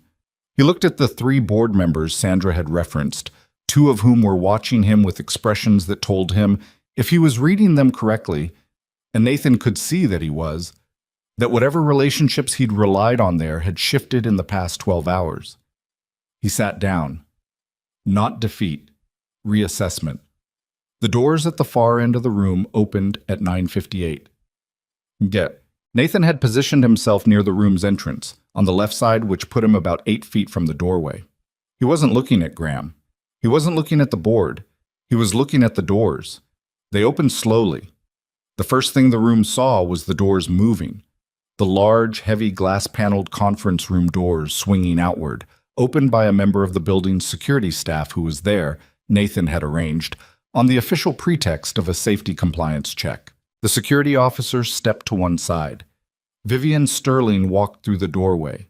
She was not steady. Nathan needed to be honest with himself about that, now and later, because accuracy mattered to him, and the truth was that she was not steady in the way a healthy person walks. Her gait was effortful. Her pace was deliberate, each step the result of a visible, conscious decision sent from somewhere in her brain down a pathway that 6 weeks ago had been considered non-existent. Her left side was stronger than her right. Her jaw was set in the exact expression he had watched across dozens of sessions. Not gritted teeth, but the controlled tightness of someone managing a significant output of will. She covered the first 10 feet. The room was completely silent. Nathan had seen people in recovery walk before. He had seen it in clinical settings where walking was expected and prepared for, and everyone in the room was a professional who understood the context. He had never seen it like this. In a boardroom, in front of 20 people who had arrived believing they were about to vote on whether this woman was capable of leading her own company, watching her answer the question with her body instead of her words. She covered 20 feet. Someone at the far end of the table, Nathan didn't look to see who, made a sound that wasn't a word. Someone else pushed their chair back slightly, the unconscious physical response of a person whose body has registered something significant before their mind has caught up. Graham Holloway was very still. She covered 28 feet, 29, and reached the chair at the head of the table. She put both hands on its back for support. She needed it, and she didn't hide that she needed it. And she stood there and looked at the room with the expression of someone who has paid an enormous price for something and intends to make the payment mean what it should mean. The silence lasted 4 seconds. Then she sat down, controlled and deliberate, and she straightened her jacket and she looked at the room. "Good morning," she said. Her voice was entirely level. "We have a presentation before the vote. I'd like to begin." What followed was 47 minutes that Nathan would remember not in a linear sequence, but in pieces. The way significant things are often remembered, in the fragments that carry the most charge. The financial evidence first, the way Sandra had recommended.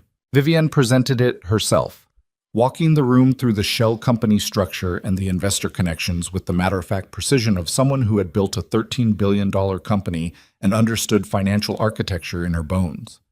She didn't editorialize. She didn't use the word conspiracy or betrayal or any of the charged vocabulary that would have given Graham's attorney, who was seated behind him, Nathan noticed, which meant Graham had known something was coming and had brought counsel, anything to argue against. She presented the money and let it speak. It spoke loudly. Nathan watched the board.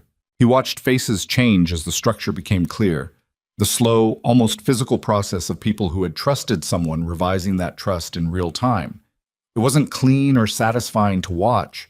It looked like what it was, people absorbing damage they hadn't braced for. The medical evidence was Nathan's portion. He had not been a public speaker in 6 years, had not stood in a room and presented clinical findings since the last conference he'd attended before everything collapsed, and he was aware, standing at the display with Dr. Anand's imaging on the screen, that his hands were not entirely steady and that the room was looking at him with a skepticism that was partly earned and partly just the natural response to a maintenance worker presenting medical evidence in a boardroom. He didn't try to overcome the skepticism. He just gave them the information cleanly and accurately, the way he'd always done it, and let the information do what it did. He walked them through the original imaging versus Dr. Anand's independent scan. He walked them through the access log showing Carla Whitmore's credential in Vivienne's medical record file. He walked them through the modification timestamp and what had been changed. The single line in the summary field that had converted incomplete lesion with residual motor pathway, recommend specialist consultation into findings consistent with prior assessment, no significant change. He said that sentence, the original versus the modified, twice, slowly, with both versions on the screen simultaneously. Then he played the camera footage. 6 minutes and 40 seconds of 2 men in balaclavas inside Vivienne Sterling's private residence, recorded and uploaded continuously to an off-site server captured in the building's own security infrastructure. The quality was sufficient. The footage was unambiguous. Nathan's voice was clearly audible in the recording, identifying himself and stating, on camera, that the files being sought were copies, and that originals were stored off-site, which had been true and had also been a calculated statement made for exactly the purpose of being recorded. When the footage ended, the room was quiet in a different way than it had been quiet before. This was not the silence of surprise. It was the silence of a room that had arrived at a conclusion and was sitting with what the conclusion meant. Graham Holloway's attorney leaned forward and said something in Graham's ear. Graham's face had undergone something significant in the past 47 minutes. Not collapse. He was not a man who collapsed. But the careful architecture of authority he maintained had developed visible fractures, the way a surface does before it breaks. And what was showing through the fractures was something that Nathan Cross recognized because he'd seen it before. In other rooms, in other confrontations. The expression of a person who built something carefully and over a long time and is watching it fail and cannot quite believe it is failing. This is a curated selection of circumstantial material, Graham said. His voice was controlled. I'd like to remind the board that we have legal counsel present and that none of this has been Graham. The voice came from the board member at Graham's immediate left, a woman named Patricia Osei, who had been at Viridian since its second year and who had never, in Nathan's distant observation of the building's ecosystem, been someone Graham had fully managed. She said his name the way you say the name of someone you are finished being polite to. Stop. He stopped. I've known you for 6 years, she said. I've defended you in 3 board discussions where you should probably have been let go. She looked at him steadily. Don't speak again until we've asked you a direct question. Graham looked at her. He looked at the room. He looked at Nathan, briefly, with an expression that had moved past strategy into something raw, the look of someone calculating what might still be salvageable. Then he looked at Vivienne Sterling, seated at the head of the table she had walked to on her own, and whatever he found in her face apparently answered the calculation because he sat back and said nothing. Sandra Chu stood up. I'd like to present a formal motion, she said to the room, on behalf of Ms. Sterling, and on behalf of the 3 board members who have reviewed this material in advance and whose names are attached to the motion documentation you'll find in the packets in front of you. The motion was read. It called for the immediate suspension of Graham Holloway from all operational roles pending a full investigation, the withdrawal of the competency review as procedurally compromised, and the full restoration of Vivian Sterling's authority as CEO with the board's formal confidence. The vote took 11 minutes. Several board members asked questions first, specific, technical questions about the financial evidence and the medical documentation, the kind of questions that meant they were genuinely processing rather than performing due diligence. Nathan answered the medical ones. Sandra answered the financial ones. Vivian answered those ones about her own company, about the succession charter, about the investor relationships, about the decisions she had made over 6 years that Graham had worked inside of like something corrosive and patient. She answered them fully and without spin, including the ones that required her to describe decisions she'd gotten wrong. Nathan noticed that these answers, the ones where she said, "I should have seen this," or "I trusted without verifying," landed differently than the rest. They landed like truth, which was what they were, and the room responded to them the way rooms respond to people who don't perform their accountability. The motion passed 14-2. The 2 opposing votes were board members Nathan had identified, from his months of building observation, as having closer relationships with Graham than the others. They would be reviewed. Graham Holloway stood up when the vote was read. He stood without being asked, which was itself something, a last piece of control over the manner of his exit. He buttoned his jacket. He looked at the room. He did not look at Vivian. 2 members of Chicago PD, who had been waiting in the hallway at Sandra's request in coordination with a criminal referral filed that morning, came through the doors when building security opened them. The exchange was brief and procedural and not particularly dramatic, which was somehow more final than drama would have been. Nathan watched him go. He thought he would feel something more definitive. Relief, maybe, or satisfaction, or the particular sense of completion that should accompany the end of something this long and this hard. What he felt instead was tired. Deeply, cleanly tired. The way you feel after a load has been put down rather than before. Not empty, just done carrying. He looked at Vivian. She was watching the doors close behind Graham with an expression Nathan had not seen on her before. It was not triumph. It was not relief in any simple sense. It was something older than both of those things. The face of someone who has spent a long time fighting for something they were not certain they would get, and who is now holding the getting of it and finding that it is real and that it is also, somehow, not the end of anything, but the beginning of whatever comes after. She turned and found him looking at her. He didn't say anything. She didn't say anything. They had spent 6 weeks in the early morning dark building, something that neither of them had a clean name for, and this was the moment it had been building toward. And the moment was, like most moments that matter, quieter than you expect. She nodded once. He nodded once. The board was already moving into secondary discussion, the procedural work of restoration, the first steps of what would become a very long institutional accounting. Sandra was at the center of it, organized and calm. People who had voted with Vivian were making their way toward her with the particular expressions of people who want to be seen being on the right side of something. Nathan picked up his bag from the credenza. He had everything he'd brought. The display system was powered down. His maintenance log would show a 53rd floor AV service call, 9:45 to 11:02 a.m., which was accurate. He was almost at the door when he heard his name. Not Mr. Cross. Just his name, the first one. The way she'd been saying it for weeks now in the dark of the penthouse before she remembered to reconstruct the professional distance. He turned. Vivian Sterling was looking at him from the head of a boardroom table she had walked to on her own, surrounded by the machinery of a $13 billion company that was hers again, in the building they had both occupied for 6 weeks in parallel lives that had collided at 2:47 in the morning over a crash and a knee that moved. "Thank you," she said. It was simple. It was said in the voice she used when she was not managing anything, not the CEO voice, not the careful voice, just her voice, which was lower and less controlled than the others, and which he had come to know the way you come to know something you've been in close proximity to for a long time. He looked at her for a moment. He thought about everything a person could say to thank you in this particular circumstance. You did the work, he said. I just saw what was already there. She held his gaze, and that almost smile moved across her face. The real version of it, or as close to the real version as she seemed capable of, in a room full of people. Then she turned back to the board, and Nathan Cross walked out of the room and took the elevator down to his floor and got back to work. Outside, Chicago was moving through an ordinary Tuesday morning, cold and bright, utterly indifferent to what had just happened on the 53rd floor of a building that most of the people on the street had never been inside.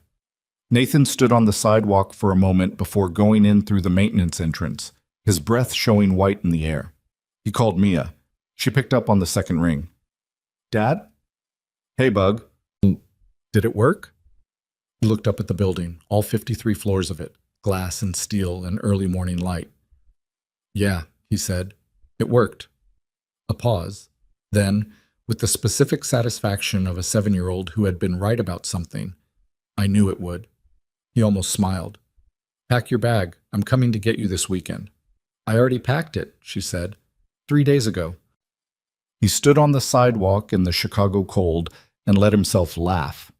A real one, the kind that came from somewhere that had been closed for a long time. And the city moved around him, and somewhere above him Vivian Sterling was reclaiming what was hers, and Nathan Cross was, for the first time in a very long time, exactly where he was supposed to be. The weeks that followed the vote did not feel like victory. That was the first thing Nathan noticed. That winning, when it finally arrived, didn't feel the way the long anticipation of it had suggested it would feel. There was no clean resolution, no moment where everything settled into place. There was instead a long, unglamorous unraveling of consequences, the institutional equivalent of cleaning up after something that had burned, which was necessary and important and looked nothing like the dramatic morning that had preceded it. Graham Holloway was formally charged 6 weeks after his arrest with securities fraud, breach of fiduciary duty, and criminal interference with medical records, the last charge carrying the most personal weight for both Vivian and Nathan, because it was the one that named explicitly what had been done, that a person with power had looked at a woman's medical future and made a calculated decision to take it from her. His attorney attempted 3 separate motions to suppress the server room access logs. Sandra Chu defeated all 3. The financial evidence Sandra had assembled proved, under the kind of legal scrutiny that eventually strips everything down to its structure, to be exactly as solid as she'd said it was in the penthouse that morning. Graham's shell company network had generated consulting fees for the 2 institutional investors, totaling just over $4 million across an 18-month period, payment architecture designed for deniability that had instead become the clearest possible illustration of what it actually was. The 2 board members who had voted against Vivian's restoration resigned before their review was completed. One of them called Vivian directly, 2 days after the vote, and said something that she relayed to Nathan afterward with a flatness that contained something complicated inside it. I didn't know about the medical records. I want you to know that. She had told him she appreciated the call and said nothing else and hung up. Nathan didn't ask her whether she believed it. Some things a person has to decide alone, on their own timeline, without input from someone whose involvement was different from theirs. Carla Whitmore cooperated with investigators in exchange for a reduced charge. She was 27 years old and had been working for Graham Holloway since she was 23 and had been, she told investigators, incrementally recruited into a role she hadn't fully understood until she was too deep in it to identify a clean exit. Nathan thought about this, about the architecture of complicity, the way it gets built in stages small enough that no single step feels like the crossing of a line, and couldn't decide whether it made her more or less culpable. He suspected the answer was somewhere in between, which was where most true answers lived. Dr. Elaine Fosberg, Vivian's former rehabilitation physician, had her license suspended pending a full investigation by the Illinois Department of Professional Regulation. Her defense? That she had been pressured by hospital administrators whose funding relationships with Viridian created an untenable conflict, was not entirely implausible, and Nathan found, when he thought about it honestly, that his anger at her was real, but not uncomplicated. He knew what institutional pressure felt like. He knew what it looked like when a person made a bad decision inside a system that had been designed to make bad decisions easier than good ones. That knowledge didn't excuse what she'd done. It just made the anger more textured than simple fury. The hospital administrator who had signed off on the modified record, a man named Dorset, who had been in his position for 11 years, and whom Graham had cultivated over most of that time through a series of donation agreements and speaking invitations and the kind of relationship building that always looked like generosity until it didn't, resigned 2 weeks after the investigation became public. He issued a statement through his attorney that said, essentially, nothing. Nathan read about all of this in increments. News alerts, Sandra's briefings, the occasional update from Vivian, delivered in the direct and information-dense way she communicated everything. He read about it from his apartment in Wicker Park, or from a new office that was taking shape on the 14th floor of a building on Michigan Avenue, or from the kitchen table where Mia was doing her homework on the other side while he worked. The comfortable parallel occupation of two people who knew each other well enough not to need to fill every silence. Mia had come home from Evanston on a Friday evening in early December, pulling her own bag through the apartment door and immediately locating the butterfly book she'd left behind, as if she had not been gone for 3 weeks. And as if 3 weeks had not contained, from her father's end, a break-in and a criminal conspiracy and a shareholders' meeting and consequences, he was still living inside. She had looked at him carefully when she got home, the way she always looked at him carefully, the assessment she made without appearing to make it. And then she'd said, "You look better," and gone to her room and unpacked. She had asked him once, a week after she came home, about Vivian Sterling. Not the CEO, not the woman from the news, but the person, the one you were helping. He'd told her, with the edited honesty he practiced with Mia, that Vivian was recovering and that the situation at work was being handled, and that things were going to be okay. Mia had received this and then asked if Vivian knew how to make anything, by which she meant, could she cook, which was Mia's primary taxonomy of people she might be interested in meeting. Nathan had said he honestly didn't know. Mia had said that was probably something they should find out. He had not responded to this, which Mia correctly interpreted as a response. The professional rehabilitation took a different form than Nathan had expected, which was to say it was not dramatic and not fast and required the particular patience of someone rebuilding something in a field that had decided, in his absence, to continue without him. The Illinois Medical Board reviewed his case in January.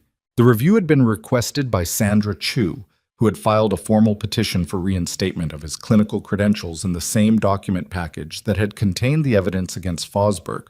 A strategic decision, she'd explained to him, that put both cases in front of the same regulatory body at the same time and made their connection to each other difficult to ignore. The board agreed to hear it. This was not a foregone conclusion. Medical licensing boards were not known for their enthusiasm for reversals. He went before the board on a Thursday morning in February. Vivian had offered to provide a statement, and Sandra had provided one as well.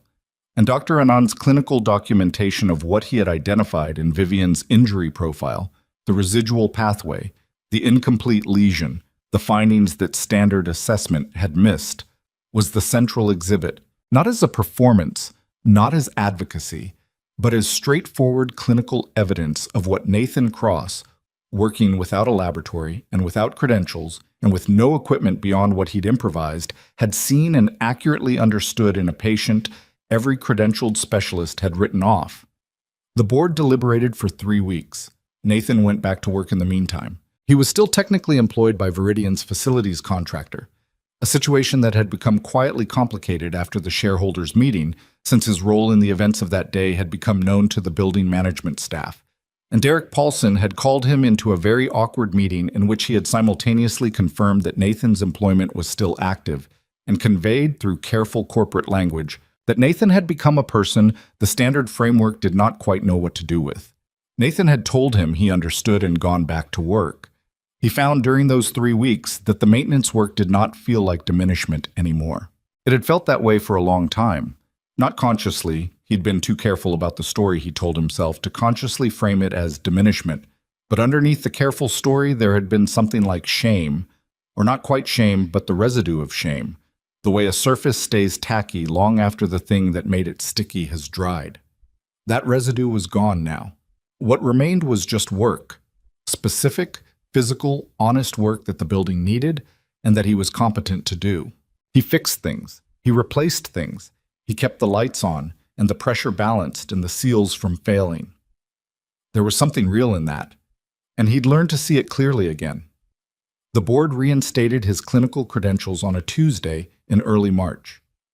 Full reinstatement, no conditions, with a formal notation in the record acknowledging that the original suspension had been predicated on a peer review process that was subsequently found to have been procedurally compromised. It was not an apology. Regulatory bodies did not apologize, but it was the closest institutional equivalent of one, and Nathan Cross sat with the letter for a long time at his kitchen table before Mia came home from school and found him there.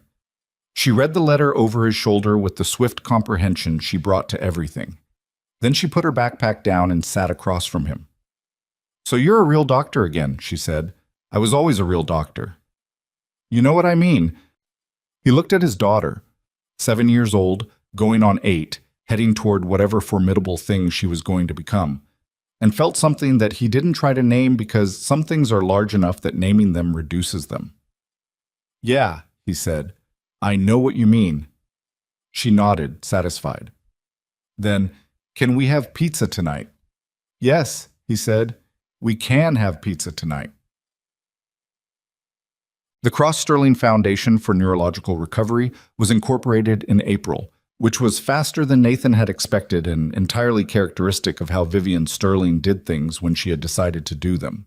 The name had been her choice, stated as a matter of operational fact in a meeting with lawyers and administrative staff, and Nathan had opened his mouth to argue about the cross part of it, and she had looked at him with the expression she used when she'd already considered and dismissed a counter-argument, and he had closed his mouth.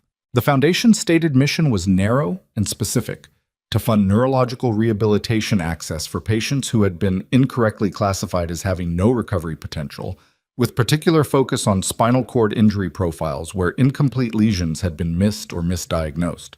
The mechanism was twofold: direct patient grants and a clinical training program designed to disseminate the assessment methodology Nathan had developed. The one published in 2019 and cited 47 times, and then buried along with everything else. The clinical training program was his, fully, formally, in a way that was now documented and credited and would remain documented and credited regardless of what any institutional relationship or board restructuring might later attempt. He had spent enough years watching his work disappear into other people's frameworks that the simple fact of his name on something felt, when he let himself feel it, like more than just professional recognition. It felt like being found after a long time of being lost in a way that looked, from the outside, like simply living your life. He hired 3 people in the first month, all of them early career rehabilitation specialists, all of them people he'd identified through the network of contacts he was slowly rebuilding. People whose work he'd tracked in journals even when he was technically no longer part of the field, and who had the specific quality he valued above credentials or publications. They paid attention. They were looking. They didn't trust the standard assessment to tell them everything there was to know about a patient. The office on the 14th floor of the Michigan Avenue building filled up with the particular energy of work that is both urgent and real. Patient files, research materials, the careful correspondence of a clinical training curriculum being built from the ground up. Nathan worked long hours, not because he felt he had something to prove, but because the work was genuinely demanding and he was genuinely interested in it, which was, he understood, a form of luck that he did not take lightly. He kept his apartment in Wicker Park. He thought about moving. It was a smaller apartment than the Foundation's executive director probably should be living in, or so someone said to him at a funding dinner in April, with the particular tone of a person who thinks they are offering helpful information. And he thought about it for approximately 45 seconds and decided to stay. The apartment was where Mia's butterfly drawings were taped to the refrigerator. It was where the small kitchen table was, the one where he'd sat at 2 in the morning and worked on the encrypted file while the city moved outside his window. He was not interested in replacing it with something that made him look like who people thought he should be now. Mia turned 8 in May. He took her to see a monarch butterfly exhibit at the Natural History Museum, which was her specific request, and she spent 45 minutes at one display with the absorbed attention of someone who intends to know everything about one thing. He watched her from a few steps back and thought about all the things he had almost let fear take from him. Not the fear itself. The fear had been rational, and the threat had been real, and he was not interested in revising the past into something braver than it was. But there had been a longer window before the penthouse and the storm and the sound of someone in pain who didn't want to be heard, when the fear had settled into him like sediment and he'd been moving through a life that was quieter and smaller than what he was capable of, and calling that smallness safety. He was aware that the night of the storm had not been a choice exactly. He had not decided to become a different person. He had heard a sound and gone up a flight of stairs, and everything that followed had followed from that. The truth was that most of the significant things in his life had happened that way, not through grand decisions, but through small ones, through the habit of paying attention and acting on what he saw, which was itself a kind of decision made so many times it had become simply who he was. He thought this was probably true of most people's lives. The large things were almost always the accumulation of small ones. Vivienne's recovery continued on the terms that recovery actually operates on, which are not the terms of a narrative and are not linear and are not tidy. There were good weeks and weeks that were harder. There were sessions. She continued working with Nathan's team formally now, with a dedicated rehabilitation specialist under his supervision, where the progress was visible and measurable and felt like momentum. And there were sessions where the body simply would not cooperate, and the gap between where she was and where she'd been before the accident made itself felt in a way that was not abstract.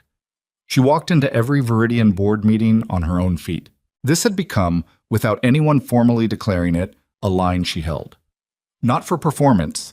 She had been clear with Nathan about this, in one of the direct conversations they had occasionally, when the professional distance between foundation director and foundation founder required adjustment.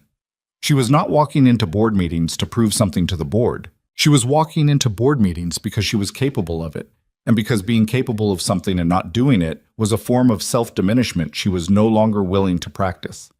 She had restructured Viridian in the months following the vote with the particular energy of someone who had been forced to see their organization clearly and had not liked everything they'd seen. The succession charter was rewritten with external legal review and no internal committee. The executive support staff underwent a comprehensive structural review that resulted in 3 resignations and a reorganization that reduced the vice chairman's administrative reach significantly. A new vice chairman was appointed, a woman named Renata Ochoa, who had been at Viridian for 9 years and who had been one of the 3 board members Sandra had contacted the night before the vote, and who had, without being asked, kept the meeting open long enough for Vivian to walk through the door. The 2 institutional investors whose positions were connected to Graham's network divested. Their shares were absorbed by existing holders and 2 new institutional partners whose due diligence had been conducted at Vivian's specific direction with a transparency requirement she put in writing. Every party at Viridian's table needed to understand that the table had changed. She told Nathan this in one of the meetings that didn't have a formal agenda, the kind of meeting that had started after the foundation launched, as professional, and had become something less categorizable over time. They met occasionally, not regularly, not on a schedule, but in the organic way that happens when 2 people have been through something together that rearrange certain basic distances and find that the rearrangement has persisted past the circumstances that created it. They met for coffee, sometimes, in a place neither of them had a professional reason to be. They talked about the foundation and about Viridian and occasionally about other things. Books, the city, Mia's increasingly sophisticated opinions about butterfly taxonomy. These conversations were comfortable in the specific way that conversations are comfortable between people who have seen each other in difficult moments and know that the version they're talking to is the actual person. There was something between them that neither of them had named. Nathan was aware of this and suspected Vivian was equally aware of it, and had similarly decided that some things could be held without being named, at least for now, at least until the appropriate time revealed itself. They were both people who had been made careful by experience, not closed, but deliberate. They moved toward things at the pace that was honest rather than the pace that urgency or expectation demanded. Mia, for her part, had met Vivian twice by early summer. The first time was brief and circumstantial. Nathan had brought Mia to the foundation office on a Saturday when his regular childcare arrangement fell through, and Vivian had stopped by for something she described as taking 20 minutes, and that took 45, which Nathan had expected. Mia had sat at a desk in the corner doing her homework with the self-contained competence that was her default mode, and had watched Vivian with the careful attention she gave to people she was evaluating. After Vivian left, Mia had said, She's different from how she looks on the news. How so? Mia had thought about it with genuine seriousness. She looks tired on the news, like she's making sure she looks right. When she's just talking, she looks more like herself. Nathan had not asked Mia how she knew what Vivian looked like herself, having met her once for 45 minutes. He had simply accepted this as Mia's assessment, which he had learned to treat as reliable. The second meeting had been at the Foundation's spring event, a small gathering for donors and clinical partners that Nathan had organized with the help of his team, and that he'd been mildly stressed about for 2 weeks. Because organizing social events was not a skill that had been covered in his neurology training, and he'd had to learn it in the particular unglamorous way that you learn things you need to do and aren't naturally suited for. Mia had attended because she'd asked to, and because she'd asked to in the specific way she asked for things she considered non-negotiable. Matter-of-factly, without negotiating, simply stating her intention as established. Vivian had found Mia near the food table, which was where Mia spent most of the evening, and they had talked for a period of time that Nathan clocked at approximately 20 minutes, and that he did not interrupt because the conversation appeared to be going somewhere, and also because Mia was capable of managing her own social interactions better than most adults he knew. Later, in the car home, Mia said, "She can't cook." "What?" "I asked her. She said she can do eggs, and that's it." And I told her eggs are a good foundation, and she could build from there." Mia looked out the window with the expression of someone who has accomplished something. "I'm going to teach her how to make congee." Nathan drove through the evening city. "She's a billion-dollar CEO, Mia. She still has to eat." He thought about Vivian Sterling in a kitchen, following Mia's instructions about congee, and could not decide whether the image was improbable or inevitable, and decided probably both. "Okay," he said.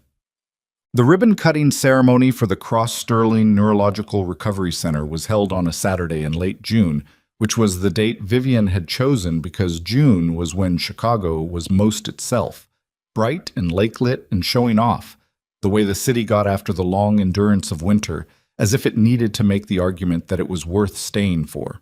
The center was on the north side, a former medical office building that had been renovated into a rehabilitation facility with clinical assessment rooms, a training center for the dissemination program, and a patient support wing designed by a firm that had asked Nathan approximately 600 questions about exactly what patients in neurological recovery needed from a physical space, which had been a conversation he'd found unexpectedly moving. The experience of being asked to think carefully about something he'd spent years thinking about in the margins, in the spaces between the life he'd been living. There were perhaps 60 people at the ceremony, clinical staff, foundation donors, a few journalists who'd been covering the Holloway trial and had followed the story to its other end, which was this. Sandra Chu was there, looking approximately as relaxed as Sandra Chu ever looked, which was to say focused and precise, in a way that read as relaxation compared to how she looked in court.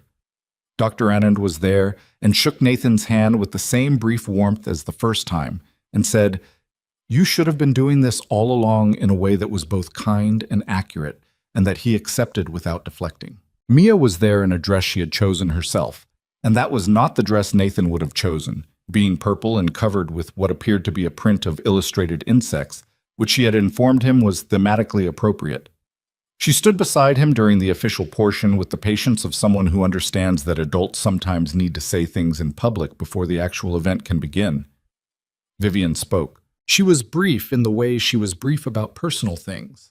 She gave the audience the facts, the mission, the clinical purpose, and she was precise about the numbers of patients the foundation expected to serve in its first year, and the training certification program's reach, and the research partnerships that were in development. She said these things standing at the podium, weight on both feet, a slight asymmetry in her stance that was visible to Nathan because he'd spent months learning to read her body's specific language, and that was invisible to everyone else. Then she said something that Nathan had not heard her prepare, and that did not sound like something she had prepared. She said, "I want to say something that isn't in my notes, which is that this center exists because one person refused to accept a story that had been decided for him. Not about me, about himself. He'd been told what he was, what he wasn't, what he was capable of, and he decided those assessments were wrong and kept working anyway. In the dark, without credit, without an audience. She paused. If there's a message in what we're doing here, I think that's it. Not the medical part, the human part. Don't accept the assessments of people who decided to stop looking. The room was quiet for a moment after she said it. Nathan stood to the side and looked at the floor, which was his instinct in moments like this. Not embarrassment exactly, more the particular privacy of a person who is unused to being seen in a room and isn't sure what to do with the experience. Then Mia, standing beside him, pressed her elbow gently into his side. He looked down at her. She was looking straight ahead at the podium, not at him, with the expression she wore when she was not going to say the thing she was thinking. He looked back at the room. He thought about a maintenance bay on the 52nd floor. He thought about a sound through a service shaft, the sound of someone who didn't want to make any sound. He thought about the decision he'd almost not made, the staircase he'd almost not climbed, the door he'd pushed open on a life that was not supposed to be his anymore. He thought about everything that comes down to small moments. He thought about what happens when you pay attention to the thing you're supposed to walk past, and what happens when you don't. He thought about how many people there were in the world right now who had been given a wrong answer about themselves and had accepted it. Not because they were weak or foolish, but because the answer had come from someone with authority. And authority does something to a person's ability to trust their own perception. He thought about the ones who hadn't had someone climb the stairs. He thought about the ones who'd been lying on the floor in the dark for years and nobody had heard the sound through the wall. That was what the center was for. Not for him, not even for Vivian. They had both, through a combination of terrible luck and unlikely convergence, found their way through. It was for everyone who hadn't yet, who was still somewhere inside a wrong story, waiting for someone to look closely enough to see what was actually there. Mia pressed his elbow again. "She's done," Mia said quietly. "You're supposed to cut the ribbon." He looked up. Vivian was holding one handle of the ribbon scissors, looking at him from across the small stage with the expression he'd come to understand was her version of impatience, which was very controlled and visible only in the eyes. He crossed to her. She handed him the other handle. They both held the scissors. "You okay?" she said, quiet enough that it was just between them. He thought about the question. He thought about the full and accurate answer to it, which was complicated in the specific way that being genuinely okay is complicated. Not simple, not easy, containing things that were still hard and things that were not resolved and things he was still working through, the way a person works through anything real. "Yeah," he said. "I'm okay." She looked at him for a moment. "Me too," she said. And then, with the almost smile that had become, over months of early mornings and hard sessions and a very long road, simply the way her face looked when she was not managing anything. "Let's cut the ribbon before Mia makes us." He laughed. They cut the ribbon. The room applauded and the center opened and the work began. Not the way stories end in the version where everything is resolved and the wound is closed and the people involved move into some simplified future without the damage they've carried.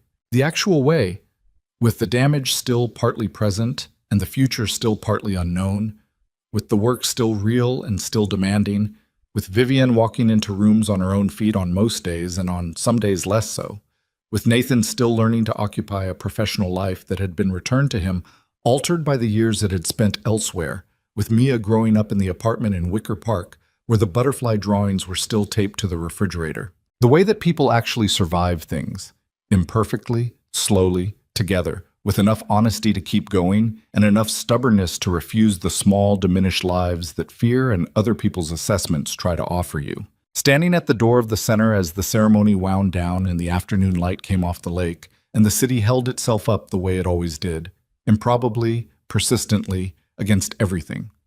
Nathan Cross thought about the night of the storm, the sound through the shaft, the 3 seconds he'd stood in the stairwell deciding. He thought, it was worth it. Not because it had been easy, or because it had cost nothing, or because it had resolved cleanly.